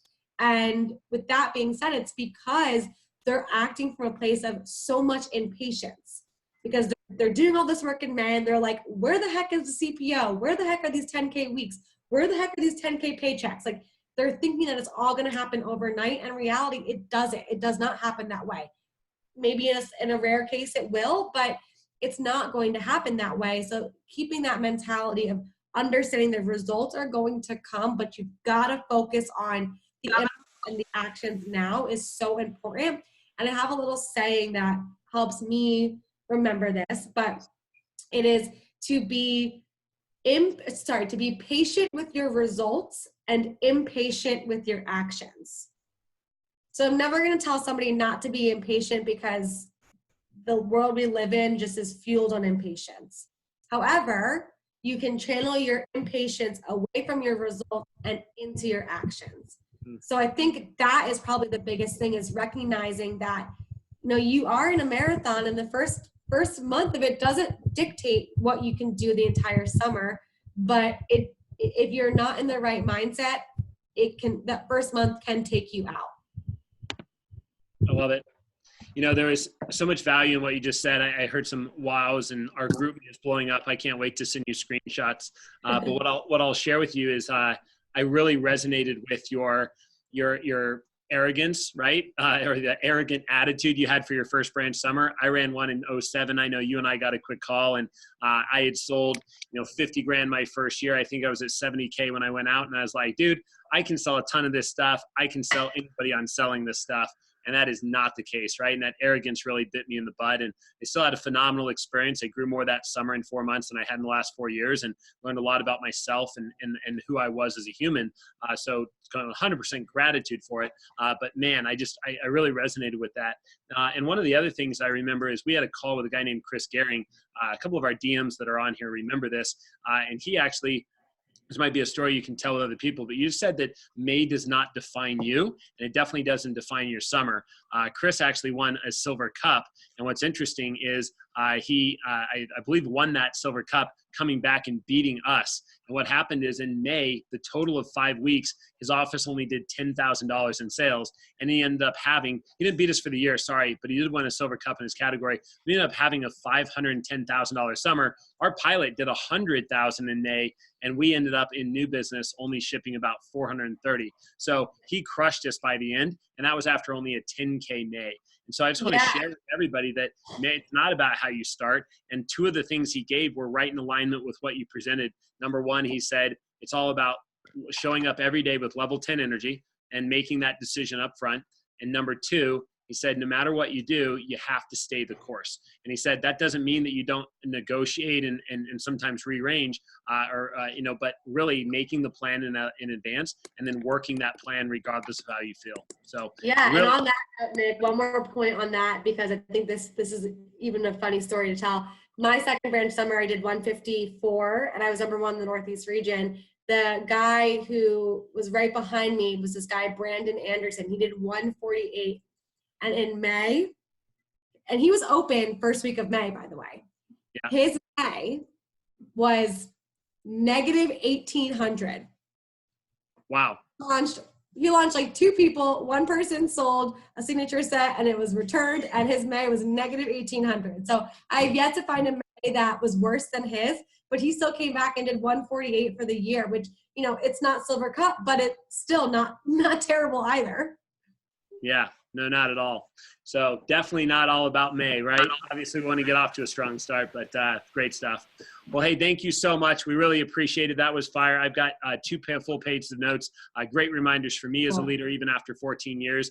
And we will definitely be in touch. We will be honoring all the effort and time and energy you've put into the branch impact calls. And I know all my guys have that in their schedule, and we fully plan to be attentive for them. So thanks for putting that together. Absolutely. Thanks so much, Nick. Have a great day. Bye, everybody. Yeah, thank you. All right. Cool, guys. Well, one thing that I just want to remind everyone, I learned this again today, that it never hurts to ask. And I want you to write that down. My mom raised me on this. It never hurts to ask. And the next module that we're going to be having right now for today's meeting has a lot to do with asking a lot of questions. It has to do with office searching. And today I was reminded of this. I know that some of us might want to change offices, so even veterans could use a good review. But I was out there with Carlton. Carlton and I went to one of his favorite pho restaurants. He got the vegan version because he's on a health cleanse. And Carlton looked at the lady. Apparently he's been going to this place forever. And he looked at the lady, and she had this shirt on, right? And the shirt said the year of the rat. It looked like this. And then it looked like this, and it has this cute little rat, kind of like a Pokemon on it. And what's interesting is Carlton's like, dang, I love this place. And he looked at the lady. We hadn't even ordered yet, okay? And he's like, how do I get one of those shirts? And she said, they're free, right? And I was just like, he's like, what do you mean? And she's like, yeah, free? What size you are, right? And we were just like, serious? Like, that's it, right? And it was just one of those reminders where he just asked for the shirt, and apparently they have a rule there that if you ask about the shirt, they will give you one for free. And so she looked at me and she's like, you want to? And I was like, hell yeah, like I'll take a cute rat, right? So we got 2 free shirts, all because he asked. The power of just an ask. What's the worst thing that happens? It never hurts to ask. What's the worst thing you're going to get told no? Well, ask anyway. Ask to lower your expenses. Ask to lower your bill. Ask for other people to help out with things. What are all the things that we're so intimidated or fearful of because worst case scenario comes into plan and we just don't ask, right? And if we were to ask, what a difference that would make. So I'm going to share my screen right now. We're going to dive right into the next section. By the way, those of you that are here, take one. I printed it for you. This is great for you to think about and how much you can make. And you probably already have one of these, but you get one too, because we have copies. And then lastly, we have the third document, which is Office Searching 101. And veterans, as I go through this, feel free to interrupt, raise your hand, tell me. But as we go through this, we will be talking about a lot of the things in here. And if you have some stories or you have some examples or you have some things that you want to share with the group that you feel like will help, please make sure that you do that 100%, no doubt. So I'm going to keep my screen shared here, and we can go through this just so I'm actually looking at the screen. You can see me, and we can check this out. So this is the Office Searching 101. And as a reminder for Office Searching, I got to tell everybody, I've never been to an organization, I've never been to an office. Sorry, I've never had a manager go to a territory and not find an office. No matter what, we've always found one. We've always found one that fits within the budget. We've always found people that said they'll negotiate. Now, most of the people are not going to advertise their space that it's available for a short period of time, right? So branches, you just have to, make sure that you act as if you're going to open a year-round office when you're reaching out and talking to people until you meet them and then see if they're open to negotiation, right? New districts, I'm not okay with you signing a lease more than a year, okay? And I'm definitely not okay with you getting a lease space that's for more than $1,000, all right? And really over the years of 3 as a division manager, I've really learned what the limits are. And I just, I've learned this in my life. Every time I make an exception, it comes to bite me in the butt. Does that make sense? There's a reason that we have rules and standards, and we should definitely follow them. So let's go through this right now for everybody that's on Zoom. You guys, it's in your email. You can check it out too. But here we go. So Office Searching 101. And Claire, I know you might have it on your email, and it might be easier to read. I also have it pulled up so you can go through it that way. So let's talk about mentality. Number 1, don't expect the first great office space you find to be the one. You need several options. Don't settle on a first few. Get as many as possible. Be very open-minded about location, appearance, and condition. The manager makes the territory, right? I got to tell a quick story about this, okay? There's a manager named Stephen Westerfield, and Stephen actually went out and ran an office in Rocky Mountain Division. Now, Stephen opened up the first week of June because he was from the East Coast, and that's when his schooling ended. It was his second branch, and the territory he got was in Boulder, Colorado. There were holes in the top of the wall. There were wires sticking out from part of the wall. Like this office had not been completely remodeled yet. And he found out about halfway through the summer that one of his reps that was always at the office before he got there and was always still at the office, right, after he left, was actually a bum and sleeping on the roof, okay? His office went on to sell $320,000 that summer, and he saved $50,000 in the summer. Consider that, right?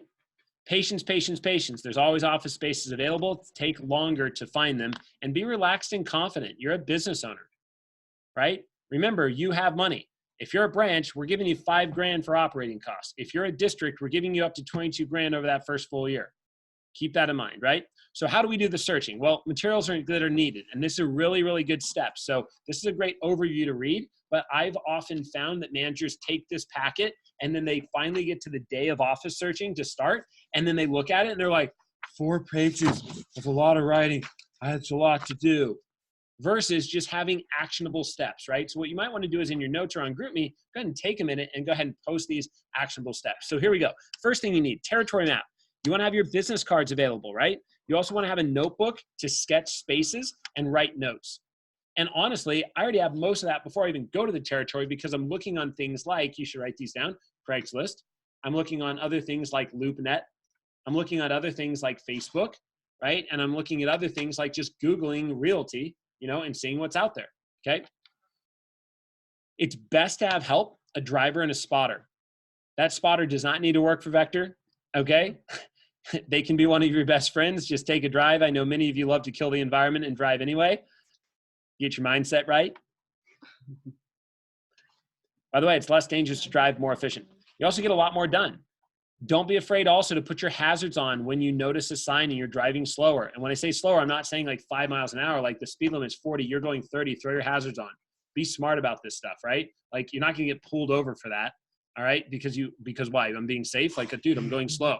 You know what I mean? And a lot of times you'll see no signs, and then all of a sudden sign, sign, sign, sign, sign, right? So you might have to pull off and then get out of your car, walk, and write them all down.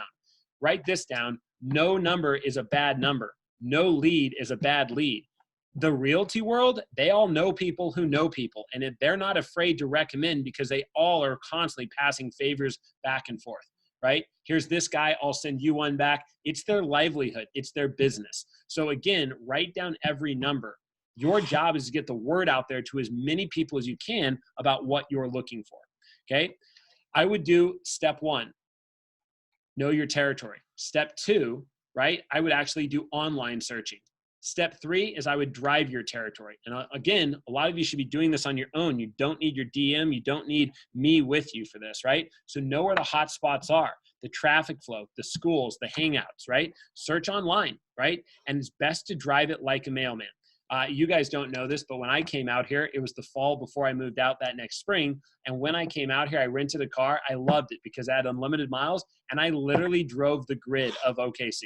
Like, I'm not kidding. I started all the way out by the freaking turnpike, right? And I drove all the way across, right? 162nd or 68th or whatever the hell that is, right? Or 52nd. I don't know. The one that Soccer City's off of.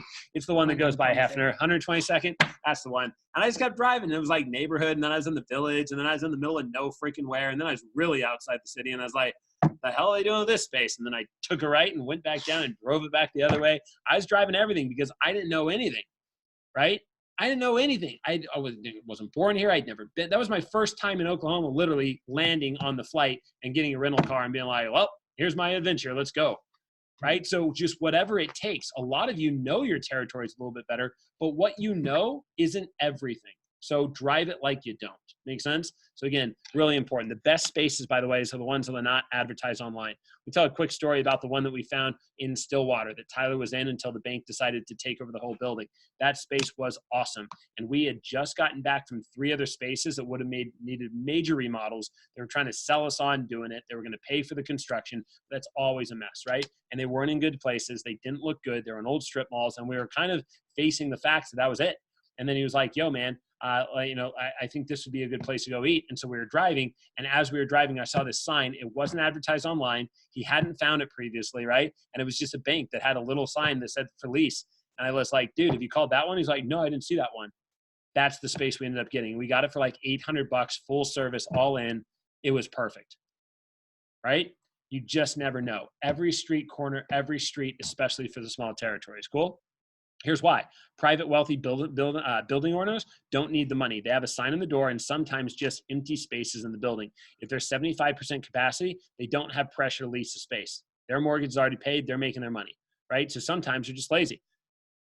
Sometimes it's somebody who's got a full space. Tyler moved into a second space up there that the whole building is owned by a doctor, and he's paid it off. He doesn't even have his practice there anymore. He's just got space, and he doesn't want to sell. He's sitting on it. It's in Stillwater. I'm sure the value of the property and the loan is going up, right? And it's an old building. And so he was able to negotiate getting in there for 2 to 3 months before he finished up and not do a lease at all. The guy was just like, yeah, month to month's fine. You can just move in now. I'll give you the first couple of weeks. Just give me $700 by the first of the month. It was cheaper. It was bigger. It was a better layout. It was more rooms, and there was no lease.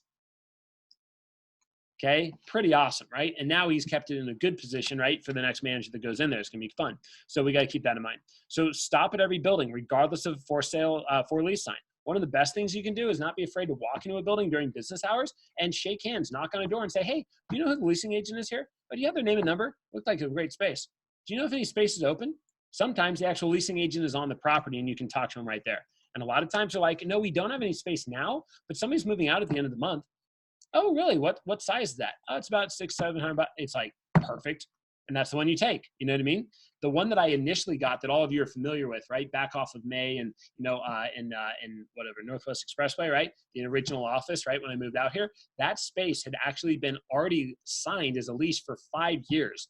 And they started doing some of the construction. Something fell through their business. And 2 months later, they canceled the lease. And so the leasing agent hadn't even put that space back on. And so I had a realtor that was helping me out, and he was like walking me around. And he's like, dude, how do these spaces look? And I was like, none of them that you showed me so far, I think, are even possibilities. I'm not really on board with those. I was like, this is a huge building, 3 stories. I was like, that's all? And he's like, well, you know what? We did have this thing. And I was like, cool, show me that thing, right? And that was the space. for 3 years, right? And that space was awesome. But I just had to keep what? Asking.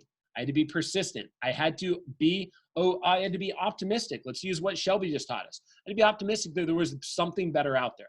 Another space, a cheaper space, the right space, right? You can tell it in your gut, you know? All right. So write down every name and number. The best spaces are usually second floor, great parking, cheap rates, perfect sizes, office buildings, right? Behind retail centers, same, right? Business parks, plenty of availability and sizes. Retail spaces are okay, but they tend to be way higher in price, okay? Every territory is different, and what you definitely want to avoid is converted houses and warehouses in creepy spaces, right? If there's a garage door, it's probably a no, okay? Just throwing that out there, all right? And by the way, in Oklahoma, we got a lot of those, right? Where they're mixed use. You know, they got the garage door in the back. I'm not saying it's never happened, because it has. There was one even in Colorado one time, right? But I don't have a lot of positive, exciting, you know, national record-breaking stories to tell about that at all. In fact, I have none. So walk through every building. Look at the directory board to see if there's other spaces available. Don't be afraid to peek in the windows. Don't be afraid about being asked. If somebody asks you, that's a great thing. That's an opportunity for you to get a lead and possibly do a demo. Now, don't be sketchy about it. We're not showing up at like, you know, at 6 in the morning or 11 p.m. at night. But guys, like, don't be afraid. There's nothing wrong with that. And people that ask you, they're not attacking you. They're curious. And you should be curious too. I'm saying, I'm so glad you asked. Yeah, I'm actually a business owner looking to open up a possible space in this area, right? Do you know the realtor? Do you know, like, don't be awkward about it. Don't get defensive. Just get smart, right? Get excited, okay? If there's an on-site manager or owner, build rapport, right? Again, relationships. By the way, realtor rented versus owner rented, right? Major difference. If it's realtor rented, they will have a few fancy signs with a logo, right? These are okay, but they need more sales from your part. Realtors are paid commissions and sometimes don't even make the effort to make a deal. Without a doubt, I've noticed that when you have a realtor and it's the wrong realtor, they'll say, yeah, we'll try to negotiate. I just don't know if they're going to accept that, right? That was my attempt at like a Trump voice. Sorry. Anyway, moving on. It was terrible. But the point is, right, it's just not going to happen. It's a good voice to use is annoying. I don't care what side of the thing you're on. Trump's voice is annoying. That's just the point, right? Doesn't matter what you think about the guy. Moving on, right? So what I wanted to talk about, right, is knowing that difference. If it's owner rented, they have a phone number and a simple sign. They're easier to negotiate with because they're the owner. They're the ones who make the decisions. You're not going through a middleman, right? Don't have to pay commissions on a realtor. Some cash short term is important than no cash for an empty space. Always better to work directly with the owner, right? So especially branches, let's not get a realtor, right? Unless you really are struggling. District managers, we can talk, but you really don't need one because I can help you with it, right? And through the process, depending on where you're going. I also, if you want to go with a realtor, I can hook you up with a guy who helped me get this space and help Bailey get his. He's really cool, and I think it would be a good connection. So what are we looking for? Well, let's talk. Easy to find, off a main road or near a landmark, right? We're looking your B or C class space, not corporate, right? By the way, they will ask you, what kind of space are you looking for? Never, ever even get excited about A because A is not what you want. Even if you can get it in your budget, it's not what you want. You will very quickly get complaints. A quality space, right, has people that you don't want to be around, okay, in our business, right? And what I mean by that is like they pay a lot of money for privacy. And they don't want a bunch of people coming in and coming out for interviews and things like that. Make sense? So space that can be as is what we're looking for, right? We're not trying to do construction or make any changes. No additional work required. We'll take it as is. That means the carpet, the paint, the walls, everything's the same, right? Plentiful parking. We need that, okay? So be aware of that. I've found some really awesome spaces with some really terrible parking. And that is one of the #1 reasons that you can be kicked out of a space is because you're not being fair with the parking, right? So be a little bit more engaged with that. And pass that over for our homie. So 2-room setup, right? And again, private entrance, not necessary, right? A lot of you have seen the different spaces throughout the division, but a bigger bullpen is definitely important, right? And, you know, I want to show everybody, I'm going to throw the screen up and show you these ceiling tiles. These ceiling tiles, everybody look up, right? They're 2 foot by 4 foot. Or if they're the squares, they're 2 foot by 2 foot. So you don't need a measuring tape. You just need to know how to count. Because almost every office space has ceiling tiles, right? Now, some don't, so you can bring one in case you need it. There's also apps on a phone where you can just put your phone on the wall and it automatically measures for you, right? It's pretty cool. So just realize that if you are looking at these spaces, these 2 foot by 4 foot, you can typically seat 2 people comfortably in 1.5 of the spaces. Now you might look up and be like, oh, you could fit them in one, but then there's no walking room in between.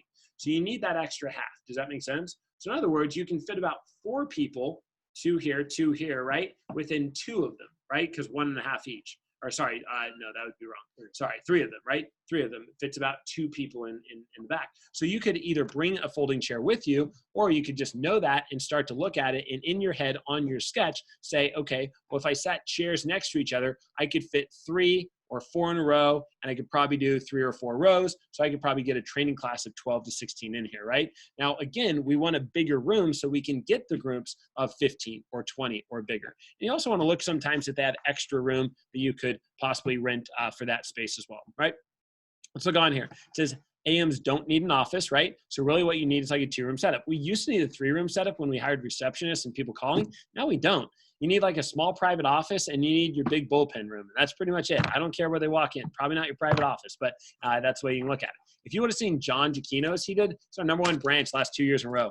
By the way, neither one of his spaces were very impressive. His first year space was way more impressive than his second year space, and his second year branch sold more than his first year branch. So just keep that in mind, right? What are we looking for? Square footage, 400 to 600 square feet, right? For branches, 600 to 1,000 for districts, right? And if you want something bigger, then earn it.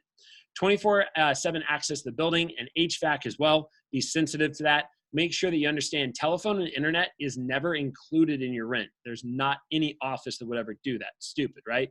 But I'll tell you this, you want to make sure the jacks are already installed, and there are some in the walls. Here's my best advice to you.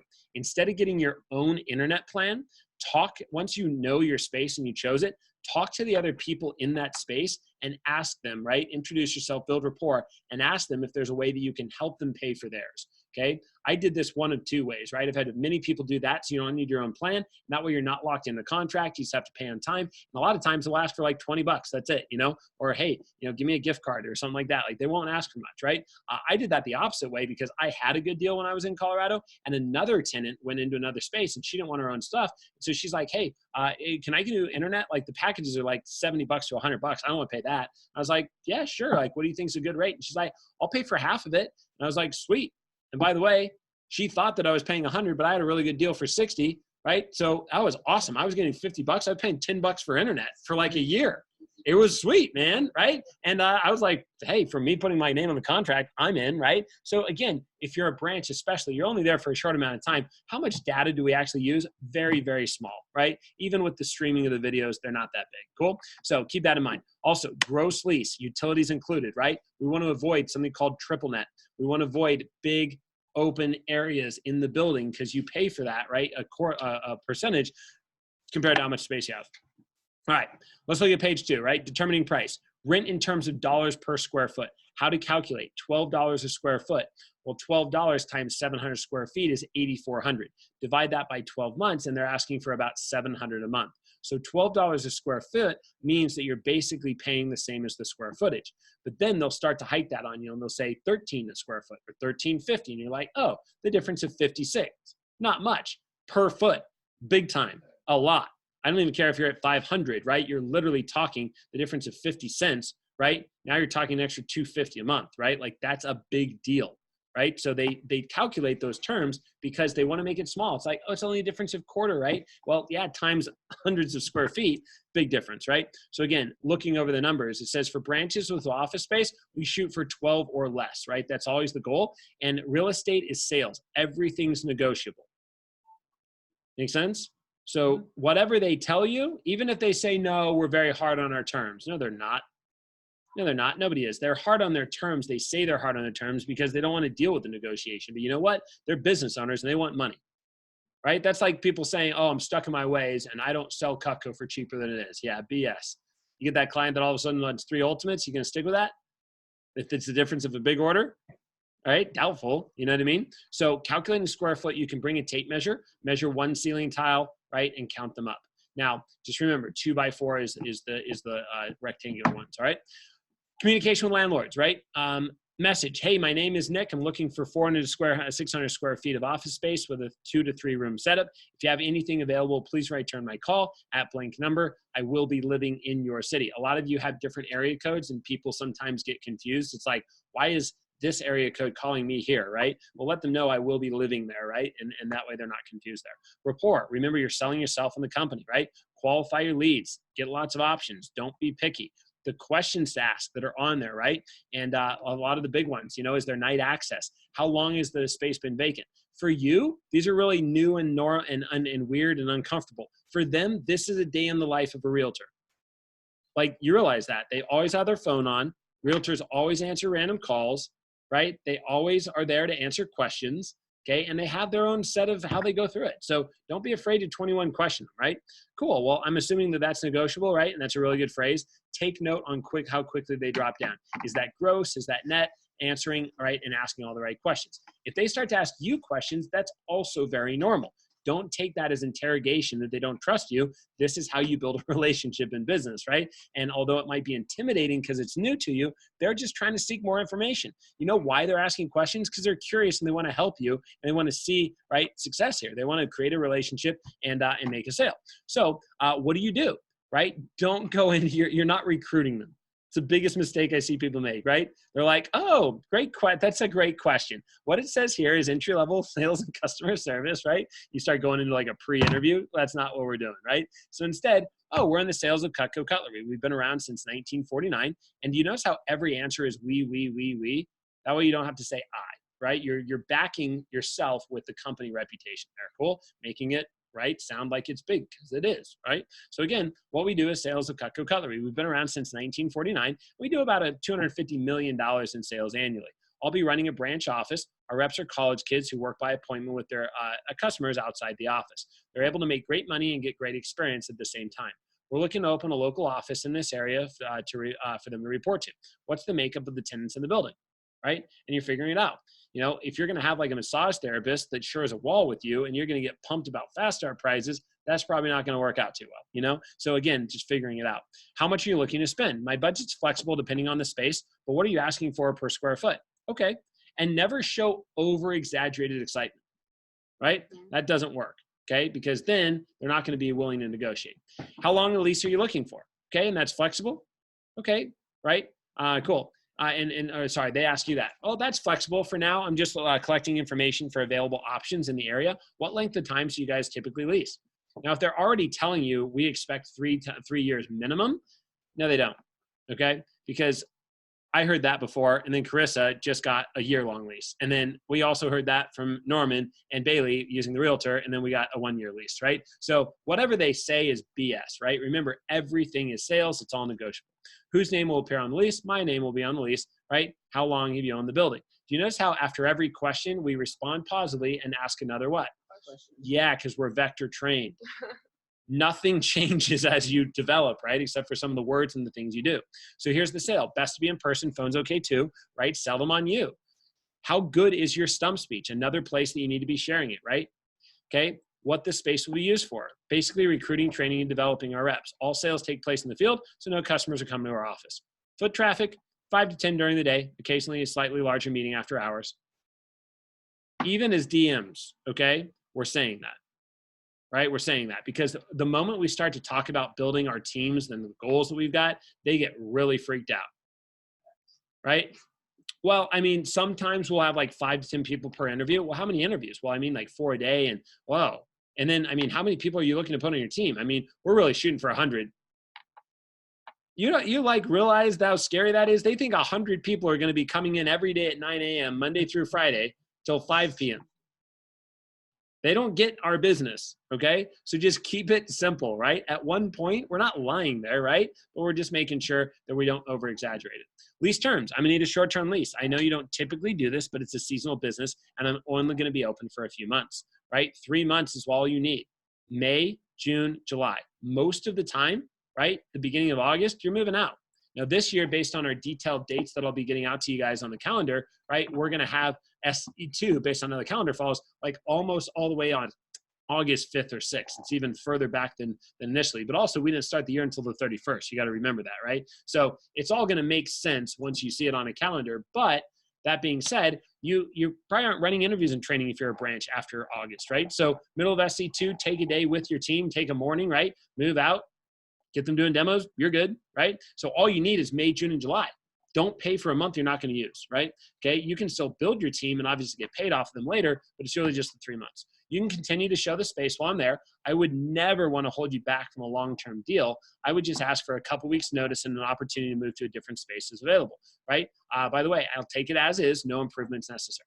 And if they really aren't willing to budge, here's the other negotiator you have.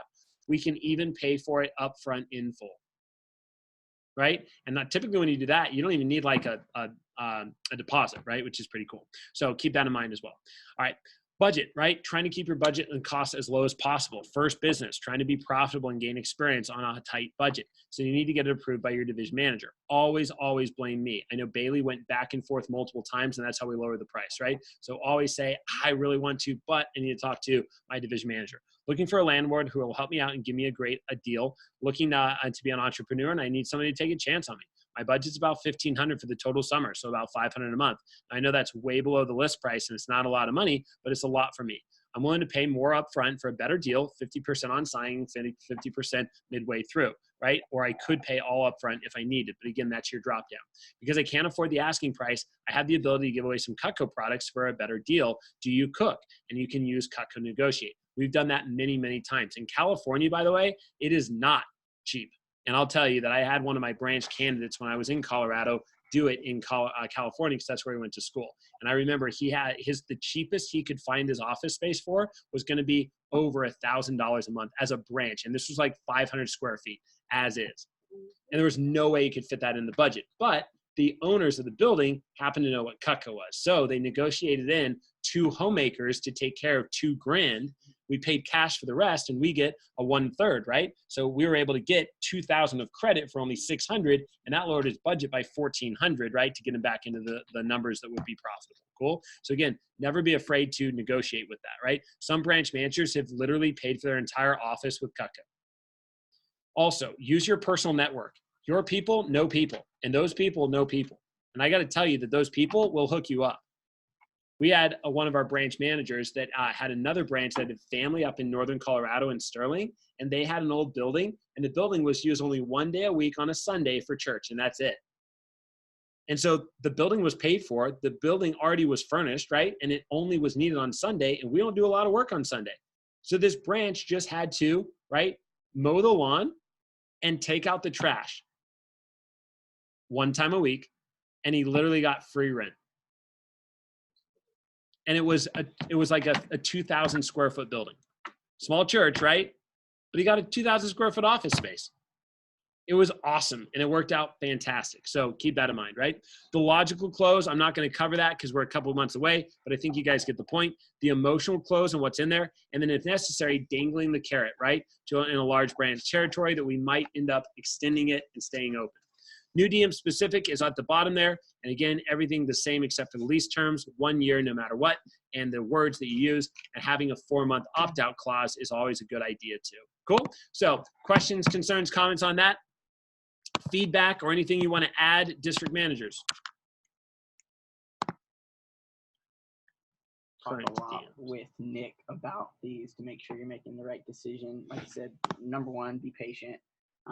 I rushed more into mine, but we still were able to work things out and get a little bit lower. But be patient. The right one's going to come around. And even if you open a week later, it's not going to be a difference on getting the right space and being effective in that space as well.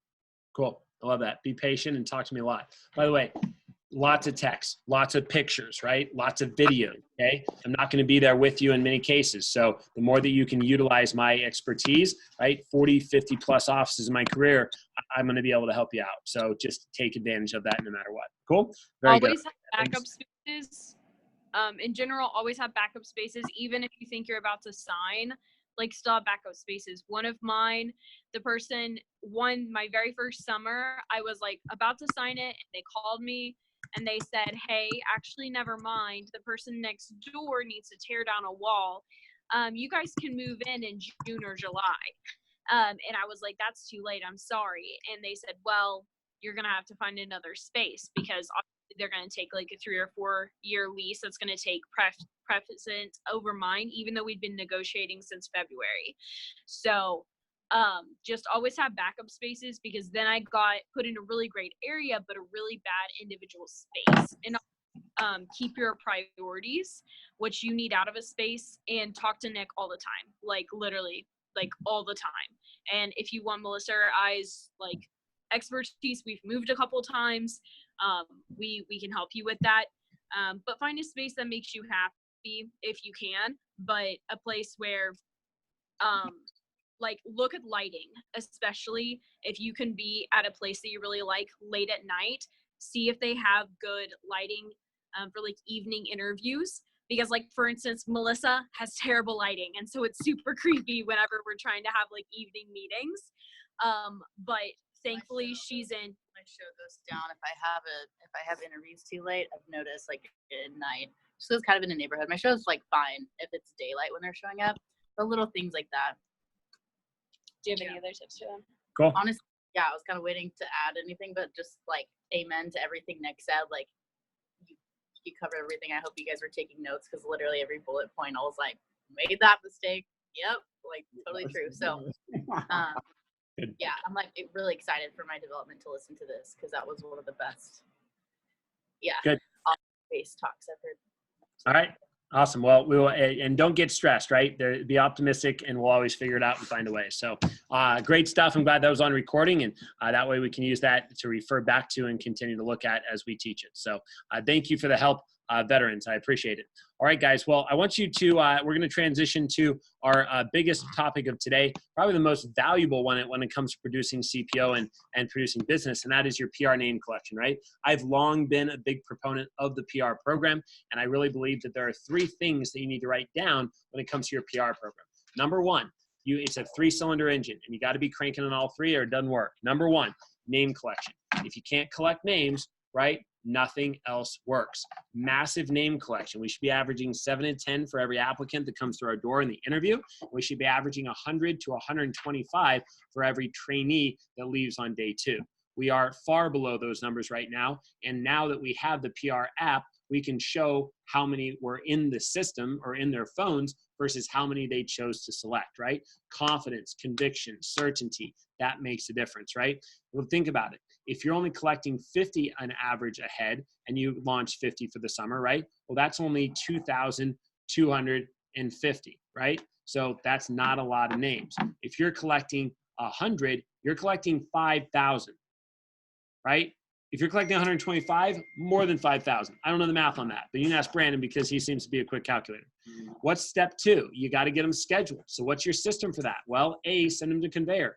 B, follow up. C, follow up again, right? And do you have a hitting list in order for which lists you're hitting first, right? And which lists you're using? There is no harm done in sending all to conveyor. There is harm done in not sending them all to conveyor, and there is harm done in not sending them while you're in training to conveyor. And we have now data and proof and evidence from a couple of years of success here in championship teams, and the difference of literally choosing to click a freaking button at the right place and the right time. I don't get why people don't do it. All right, cool. And then the last thing here is understanding, right, that we need to make sure that we get them to show. That's the case. If we get them to show, we got a shot.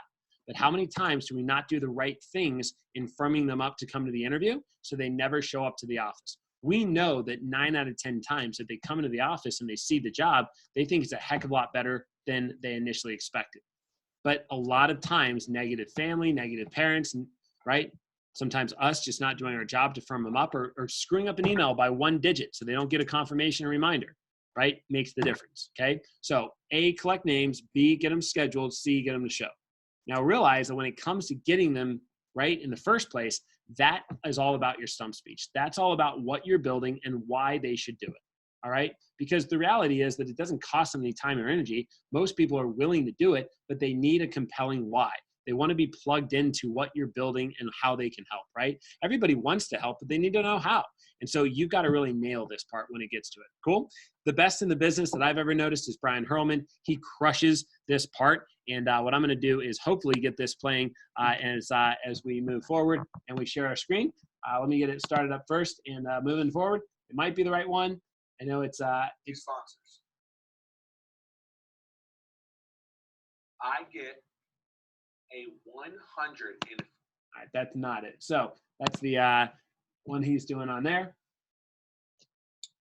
I'm gonna play around with this actually and bring this back. Let's see if I can find the right one. What I want you guys to write down though right now is I want you to take, a couple of minutes and I want you to figure out what is your name collection. Stump speech. Start right now, right? When it gets to that part of training, right? The videos pop up and it says Team Builder PR app, right? And it has a black screen and then you're ready to rock. That's a place where you need to pause. And at that moment, do not let the videos do the talking. You need to talk about how this is the most important part of training to you and your team. You need to reconnect them to your whys, to your goals, to what you're building, to why you're passionate about this, why you do what you do, how amazing this job is, how 90%, or not it's 90, but probably what, 100, sorry, that was dumb, right? 70% of the team hears about it through friends, right? And putting in the work with that. Make sense? So being prepared for it.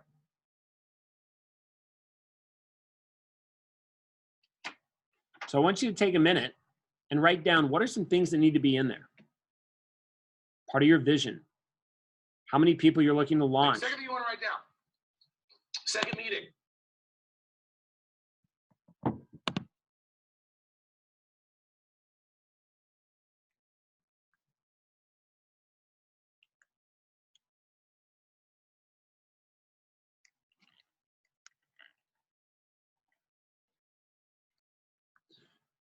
And by the way, you can be posting them on GroupMe or you can be saying them out loud. I'd love to hear. But what are some things that need to go into that stump speech? What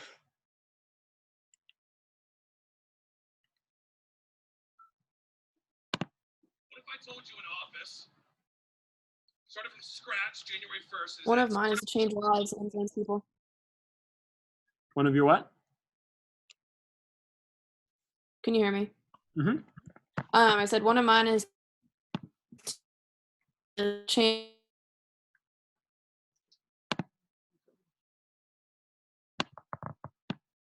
Okay, love that. You kind of cut out, but from what I heard, Bailey filled in the blanks. All right. Well, thank you, Claire. I'm going to share my screen right now. This is an SLC video from Brian Hurlman with his PR name collection. Thought it was very powerful. We're not going to listen to the whole thing. It's 25 minutes long, but this will at least get you excited about maybe listening to it on your own. And you can check that out for sure. So here we go. We're going to play it and check it out, and then we'll discuss. In new business for the year. What if I told you that office was in a market that was well known as a tough recruiting market? What if I told you that office did $1 million in total business this summer? What if I told you that office recruited 200 people with a PSM and no staff? You'd probably ask how. And the answer lies in this message. But my challenge as a speaker is that this is a very easy message to tune out of, especially if you've been at a couple of these SLCs.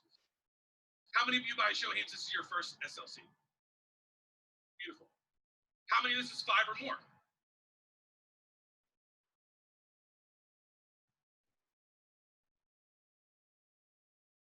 You know, Bruce began with truths, and I like to share another. When it comes to PR name collection, there is no such thing as a diminishing law of return. The more you put into this, the more you get out of this. And I truly believe if there is a single skill set that you can learn and implement immediately to see impact in your business, this is the one. I'm going to talk about the build-up. I'm going to talk about the delivery. And I'm going to need your help when I do so because I'm going to need you to be my training class. Can you guys do that for me? Yep. Excellent. I'm going to talk about the contest, and I'm going to talk about the close. Much of PR name collection happens outside of the message, outside of the training talk, as much as it does within the training talk itself.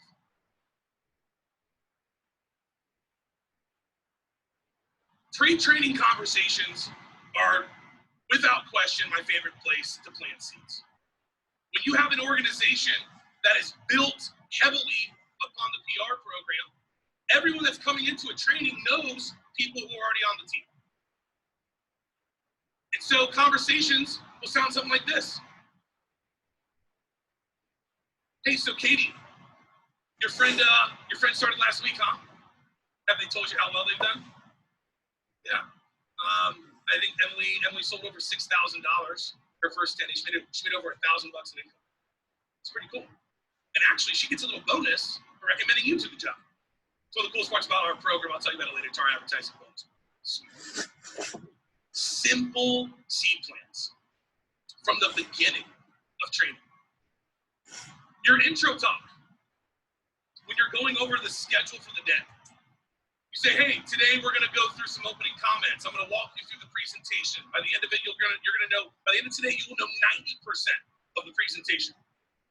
We're also going to talk about value. We're going to talk about price and their relationship. We're also going to do some scheduling, help you set up your first week. Tomorrow, we're going to dot some I's and cross some T's. We'll talk about how to turn in orders, how to get recommendations, and we'll go over the Fast Start contest and our advertising bonus. They are hearing this seed plan as many times as I can possibly get it out there prior to the message, the pay review. Great place to plant seeds. When you're reviewing Dirty 30. Hey, by the way, Jason, your friend hit this their first 10 days on the job.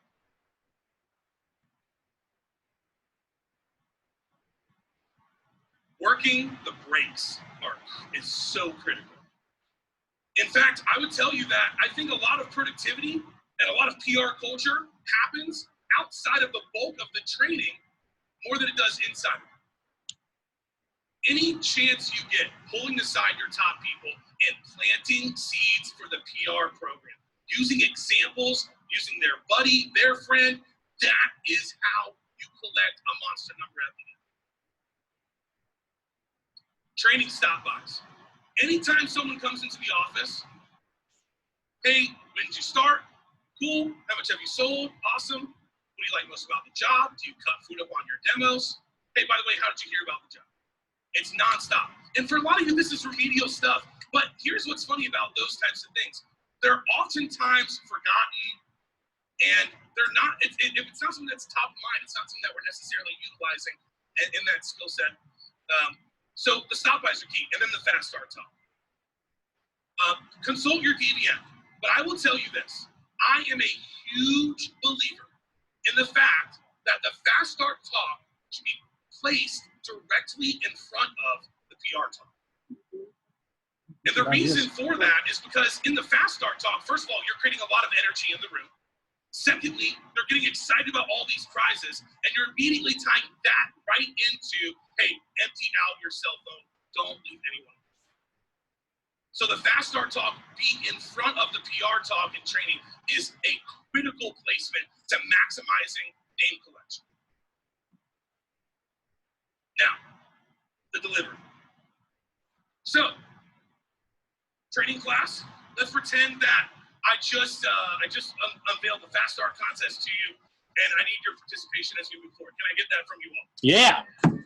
So training class, I told you you're gonna be fired about that Fast Start, but what if I told you there's a way that you can make that easier for you to hit? Would you want to hear about that? Yes. Can I get a tell me more, Brian? Tell me more, Brian. I'll tell you more. Okay, anyone here competitive by a show of hands? Excellent, you're gonna love this. So, ladies and gentlemen, who can tell me what is every company's biggest expense? Advertising. It's advertising, right? And we have a lot of different ways that we advertise that I have job openings here in my office. I advertise on every job website you can possibly think of, Monster, Employment, Guide, whatever. I advertise with Craigslist. You never know what you're gonna get from Craig. We advertise by putting signs on the side of the road, going to college campuses, running on chalkboards. But by far, the most common way that people hear about the job is just like all of you. By show of hands, if you recommend to the job by a friend, raise your hand. Yeah, just like all of you, this is the most common way people hear about the job is through a friend. And why is that? Sorry, it's not because birds of a feather 1, 2, 3. flock together. And you guys are going to kick some serious ass. 75% And you have from friends that that are going one. to do the exact same thing. So, ladies and gentlemen, I want to tell you Our mission is to build the biggest, baddest organization in the history of the country. We want to build a record-breaking organization. And big armies beat small armies. How many of you guys have seen the movie 300? Those dudes lost. Why? Because they were fighting the 10,000. Why? Because they were fighting the 10,000 deep Persian army.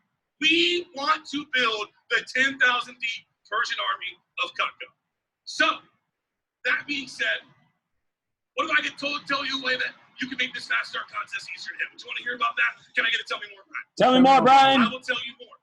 Ladies and gentlemen, what it really comes down to is the fact that this is how every organization finds their best people. When the Golden State Warriors lost to Cleveland, what do they go out and do? They got Kevin Durant. When Facebook wants a new programmer, do they put an ad on Monster.com? No, they go to their employees and they say, you are the best programmers in the world. Who can you recommend to us? So in your phone, on Facebook, on Snapchat, on Instagram, there are three groups of people. So there are people that you know and you talk to all the time, people that you know pretty well and you don't really talk to, and then people that you don't really know, you don't really talk to, and you don't really know how you got their phone number. What percentage of those people do I want you to recommend to the job? All of them. I want everyone, because you never know who's going to do well. You never know who's looking for a job. You never know who's looking for experience, who needs an internship, who hates what they're doing. You never know who needs to build their skill set. I want everyone. Because again, we want to build the biggest, baddest organization in the country. So, what if I told you I was going to give you a Porsche or a Mercedes-Benz to recommend people to the job? How many would you recommend? Everyone. Everyone you ever met in your entire life, even if you hated that kid and got in a fist fight with him yesterday, he's going on the list. Okay? So what if I told you this? What if I told you, for every one of your friends that you recommended to the job that I liked and I gave the job to, what if I told you I was going to give you $500 in credit towards that fast start contest? Would that be cool? You're damn right it would. You have 5 buddies who I like and give the job to? That's like selling $2,500. Now, I don't get too excited about that. What if I told you instead of $500, what if I told you it was $1,000 credit for each and every single one of them? Would that be exciting? Well, get excited because that's exactly what I do. Andrew Mosier last week sold $12,000 in his fast car, had 3 of his buddies in training, boom, $15,000. He just qualified for our region trip to Cancun, Mexico.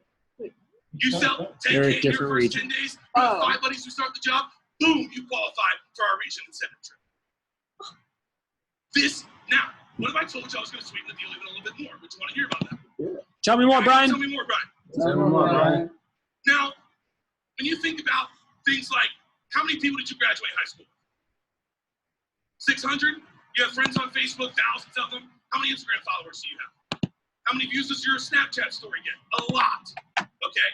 So I'm going to make these levels really easy for you to hit. The first one is a gimme level. Okay, 50. 50, and I'm going to give you double credit on everything you sell tonight. You go out and sell $1,000 tonight, it's like selling $2,000. Okay? 100, I'm going to give you double credit on everything you sell tonight and everything you sell tomorrow. You sell $2,000, it's like selling $4,000. 150, I'm going to give you double credit on everything you sell tonight, tomorrow, and all day Sunday. But most over 150 is going to win the fisherman solution. Now, here's all you need for this. Pull out a pen, a clean sheet of paper, and your cell phone. Do not start writing until I tell you to go. Number your page 1 to 30, but don't start till I say go. Wait, hold your horses. Wait till I say go. Okay. Now, here's the deal. Doesn't matter where the person lives, because we have hundreds of offices all over the country. The person has to be a senior who has graduated high school, and that's it. Again, who do I want? Everyone. Okay? Listen, Joseph Koss was recommended to the job by a kid named Jacob Wilburn. He was on his wrestling team. They hadn't talked in 3 years. Jacob sold a cutting board and quit the job. But that's how Joseph heard about it. Make sure everyone, we want everyone. But don't start right till I say go. Now, here's what we're going to do. We're going to have a little race. Again, anyone here competitive? Okay, good. It's about to get competitive shit in here. Okay, here's what we're going to do. You have this veggie peeler. This is our legendary Cutco peeler. Okay? This is, using this for the first time, this is close to a religious experience as you can have outside of church. It's unbelievable. Okay? Now, this peeler is worth $50. You can sell this thing for cash this weekend, pay for all the gas that you needed coming to and from training in your first couple demos, or you can give this peeler away to one of your best customers to get a ridiculous amount of recommendations. I would do that. We're going to race to 30, but don't start till I say go. If I see you start early, I'm going to DQ you. Don't start. Wait for it. Okay. On your marks, get set, go. And that's the PR time. Now, as far as the delivery goes, you can tell that it's centered around energy. And here's a tip. If you feel like there is not energy in the room, you need to manufacture that energy. Okay? If I ever have a dead training class, I'm like, all right, cool, we just won't do the fast start in the advertising bonus program for you guys. And you have two or three like, what? Right? Or I say, get out of your chairs. Come on, stand up. Everyone do this. Stand up for me real quick. Come on, right now. Here we go. Training class. Excellent. Give someone a high five. Tell them to have a fast start. Do that now. Go. Fast start. Have fast start. Missing out, Brandon. Fast start. Fast start. Now go. All right. Now grab a seat. Are you ready to hear about the Fast Start program? Yes. The advertising bonus. All right. That's the SLC energy that we were looking for. So you bring the energy from the message. Key analogies. Making sure that this feels normal to people, right? Hey, does Facebook go and advertise on monster.com? No. They work with the best computer programmers in the world. They say, you guys are the best in the world. Who can you recommend for this opening that we have? When Golden State lost, the players went out and recruited Kevin Durant so they could go on a run of championships. Key analogies. 3 groups of people. This is such a big part. I learned this from my buddy Darren Gardner. 3 groups of people in your phone. On Facebook, on Snapchat, on Instagram, there are 3 groups of people. People that you know really well, that you talk to all the time. People that you know kind of, you know pretty well, but you don't talk to them super frequently. And people that you don't know and you don't talk to, you don't even know how the hell you got their phone number. What percentage of those people do I want you to recommend to the job? All of them. We want to build the biggest, baddest organization in the country. 3 groups of people. Who do I want? We want everyone. The race to 30. See, it's very funny when I do this race to 30, right? I have a very specific song that we listen to every single time that we do this, and as people are riding, I'm creating competition like, oh, this is going to be close. Hey, as soon as you hit 30, you better yell it out. I swear, every week, this is literally separated by seconds. As soon as you hit 30, yell it out. Tons of energy. Now, the race to 30, at the end of it, they're like, what are we doing with this? Are we turning this in? Right? We don't do anything with it. Who can? Why do I do this? It creates urgency, it creates competition, and what it does is it gets them writing every single name. Every single name. That's the mission here. So the race to 30 does nothing but creates urgency, creates that competition, and gets them writing every single name. The race to 30 for a venture killer people love. Now, as soon as they hit 30, what I say is this. How many of you would like to not have to handwrite the rest of this? Would that be cool? Okay, sweet. Pull out your phone. And that's when I do the PR app. And I go through this app screen, settings, general, device management, right? So with the PR app, I make sure that you're using the slides. If you don't have it, talk to your DVM. They'll hook you up. And then after the app, so what we do is when I do the PR talk, I say, hey, when you get to this screen, and what I mean is the first screen that pops up that has everything checked already. And when you get here, someone let me see your phone. And I'll take the person's phone, and I'll say, okay, now you see how they're already checked? Because it already knows. Who do we want? Everyone. Now, here's who I don't want. I don't want your mom. I don't want your dad. I don't want Verizon Bill Pay. I don't want Domino's Pizza. Okay, take those out. Keep everybody else in there. Even if you don't know them, even if you're not sure how well they're going to do, even if they have another job, doesn't matter. Keep them all in there. Okay, and once you get to the end, I want you to you're going to click next, and you're going to yell out to me what that number was. And so the first person does it. And normally the first person does it, and it's a big number because they don't care. They're doing everybody. They're like 200. Like, that's the number to me. And then everyone's yelling it out. Now, if someone says something like 60, like, you're just not like me, bro. People like you. What was your percentage? right? And normally if it's 60, it's like 40% of their contacts. I'm like, you're telling me that 60% of your contacts are your family? Come on, bro. Go back in there. Let's get the rest of them. Right? And we'll put them back into the app to get some more. Once we finally collect and I get that number, as soon as they yell the number out, I say, okay, now go see Joseph. And Joseph is in his office. The rep goes into his office. They take the selfie in his office, and he directs them to do the story. That's our process. And there's a line, outside of Joseph's office. It's awesome. The contest is simple. The race to 30 for the legendary peeler. I know this sounds trivial, but the build-up for this peeler is so important. Okay, you want people fighting to win that damn veggie peeler. The way that you do that, by the way, is go off on it early in training, really early in your seminar. Okay, as soon as we get to it on whatever it is, page 1 of the training manual, I go nuts about that veggie peeler. Okay, when they're using the veggie peeler during our cutting clinic, I'm like, do you see how ridiculous that peeler is? Right? Get people fired up about that thing. So the race to 30 for the legendary peeler. Here's our contest. I'm not saying it's the best. I'm saying this is what works really, really well for us. 50 is double credit day 1. Now, one thing I'll say during the when I'm in the PR Talk Live, when we get to 50, what I'll say is, and by the way, all I need is the person's first name and phone number. I don't even need their last name. All I need is the person's first name and phone number. Don't even need their last name. Right? 100 fast start credit days 1 and 2. 150 double credit days 1, 2, and 3. The most over 150 is the fisherman solution. Here's the key to the fisherman solution. Have that sucker out at the very beginning of day 2 of training and sell that thing as soon as people are walking in. I take it apart. I show how it extends, it bends. I cut the paper. People go nuts about it. Nuts about it. It's not a market thing.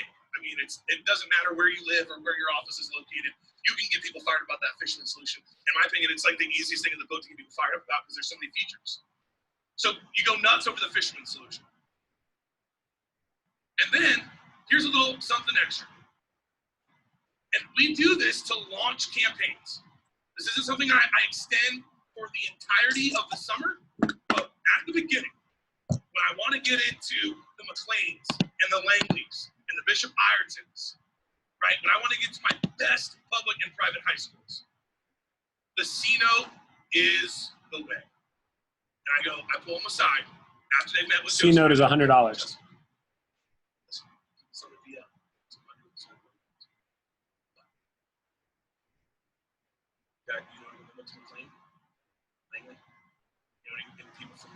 Alexandria private schools. Okay, so here's the deal. For anyone that goes to one of those schools,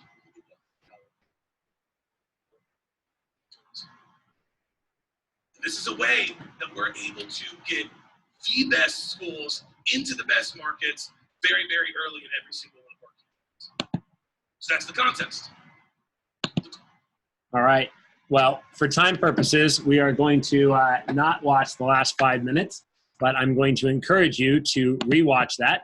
By the way, if you type in Brian Hurlman, B-R-Y-A-N, last name Hurlman, H-U-R-L-M-A-N, you'll be able to pull that up on Vector Connect. You'll be able to watch it and then rewatch it and then watch it again and then probably watch a third time, right? Just type it in, Brian Hurlman, SLC. He's only given 2 messages. Both are incredible, and you can check them out. For some just purpose of us going through awareness, I think that all of us know that we can get better, but some of us don't really understand how much better we need to get. So I'm going to pull this up on the screen right now, and I'm going to zoom in a bit. This is 2019's training PR app stats report. So here's the deal, right? I'm going to zoom in on some things, and you'll see that last summer, here was our office count, right? Don't worry about the districts. Those are just the totals of these, but we had Edmond, Fayetteville, North Tulsa, Stillwater, Fort Smith, and South Tulsa, as well as Norman. Okay, we launched 822 for the year, according to Vector Live. We only had 681 using the app.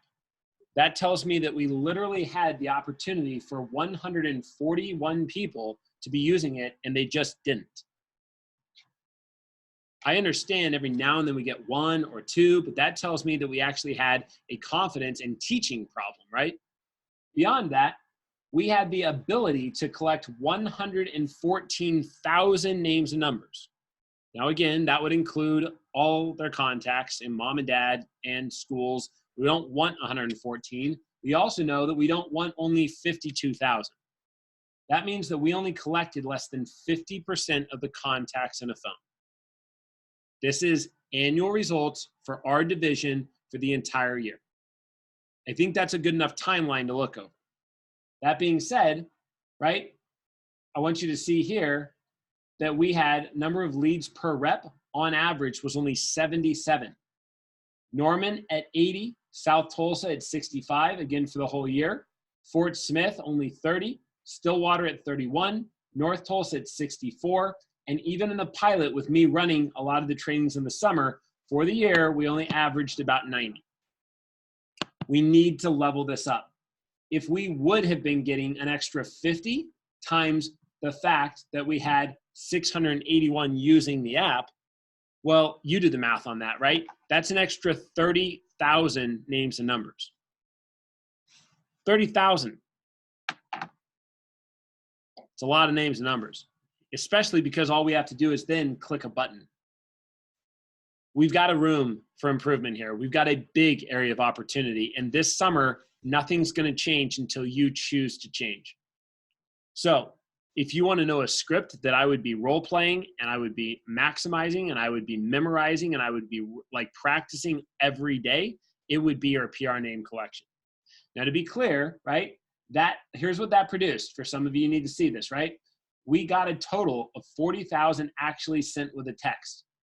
Now, that might sound like it's massive, but let me just tell you that the current population of our division is over 4 million people, which means we only send a text out to 40,000.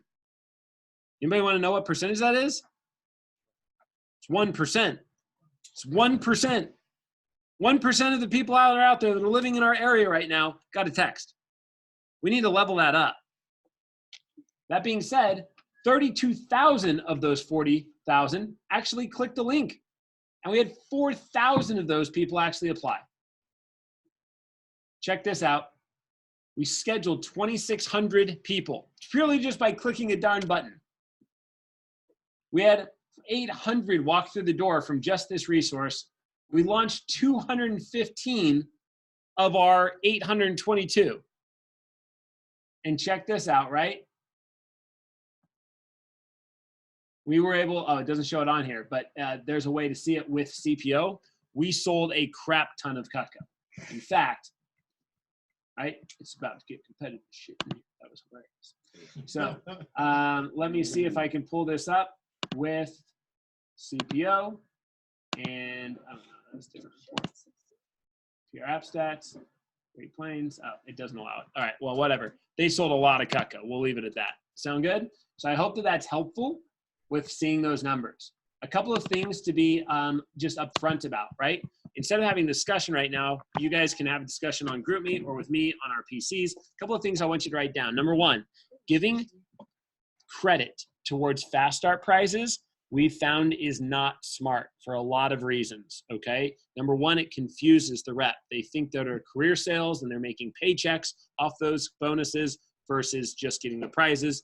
Number two, it's not profitable for you because now if you have a rep that never sells a lot, right, but you still owe all those prizes, you're literally spending money on free Cutco that's never going to come pay you back, all right? So it's better to use the current contest that we have and trust in those. If you feel like there needs to be an addition or an edit to it, let's talk, but we've got less than 12 weeks before the summer, and we need to make sure we make the change now so that by the time the summer hits, we've got it rolling, right? So again, talk to me one-on-one about that. The race to 30, I don't think it needs to be a race to a bigger number because you don't do anything with it anyway, right? So maybe even a smaller number so it doesn't take as much time and do a race to 20, but I do believe that having that competitive nature makes a difference. And if you want Brian Hurlman's script, word for word, I'll get it for you. Brian Stevenson has already done it, and he's already, I think, passed it out, right? You just need to role play it. It's like word for word what it is, right? So the race to 20, the race to 30, getting them a free prize, and then introducing the app and walking through it, right? I also loved what he did. He says, hey, when you get to this screen that has them all checked, show it to me. All right, man. And what he does is, I don't know if you noticed that, but he says he clicks next immediately, and it automatically tells them you've submitted blank amount of contacts. They can go back because we're not done, but that tells you a total. So if they just go to next, it's like, oh, you got 235 names. Perfect. I'm going to go back. That means we want to stay as close to 235 as possible. Sound good, Bailey? So here's the deal. I want you to remove mom and dad and, you know, your school and your pizza place. But other than that, who do I want? Everybody, exactly. So we want to stay as close to 235 as possible. And then you're setting the benchmark here and saying, let's stay as high as we can. Instead of saying, all right, let's see how many we can get. Does that make sense? It's a completely different mindset. And if you did that with every person, yeah, in the big groups, we'd need help. But right now, we're not launching big groups. So again, when you get to the screen, show me your phone, and then you just click next and then say, cool. So your total is blank. And that way we can't be fooled or misled by these reps, right? Again, let me go back to the report, right, of how we had the opportunity to collect tens of thousands of extra names just if we would have been more certain and confident and been better at selling our vision and selling our mission. Yes or yes? Cool. So this becomes a priority. Deal? All right. Big takeaways. I'd love to hear them out on GroupMe. I'd love to see them out on GroupMe. Thank you for participating for tonight. As we wrap up our recording, I do want to encourage everybody to do their assignments. Again, social media jumpstart should be happening every day, all day, building that network, right? We should be building our staff for the summer. We should be getting creative about what we need to master before summer hits. And the last two assignments are the following. Number one, you need to write your stump speech as if you were actually running training this week. And then you need to record yourself giving your stump speech and share it with our management team. Right? And again, upload it on YouTube and then share the link so people can watch it. I think that there's actually positive growth that comes from each one of us watching each other's stump speech and things, right? So post your links. Number two is you need to give me 3 dates that you are going to be doing your office searching. Again, I would not recommend choosing one and relying on that one because that has shot us in the foot so many times. So get your first one ASAP. Can you get it in the next week? But definitely by the end of February, right? Can you have another one scheduled after that and then a final one? Now, in most cases, we might not need all 3, but you've got to make sure you have 3 planned out just in case, right? Not having an office is a big problem. And by the way, Lloyd mentioned this to me, but he said that you know why we pay office rent? The only reason we pay office rent is so that we can run interviews. Everything else we do in our business could be done without an office, except for that one thing. We can't have a positive professional brand and image without having a place to go interview. So that being said, if you're not packing and stacking your interviews with recruits and PRs all the time, then why the heck are you paying your office rent? You know what the answer to that is? You're not. Make sense? You're not. The thing that you need that you pay for is only designed to recruit. So if you're not using it to recruit, then why are you paying for it? Make sense? That's it. And that being said, that just gives us more urgency to collect PRs and generate those types of leads. Sound fair? All right, sweet. Well, thank you for a great Leadership Academy, number 8. I hope you learned a lot, and welcome to the summer of 2020. We are here. What a phenomenal meeting that we had. I'm so excited to look over the recording. I'll have it uploaded tonight, all right? And other than that, excited to see everybody for division meeting in a few minutes.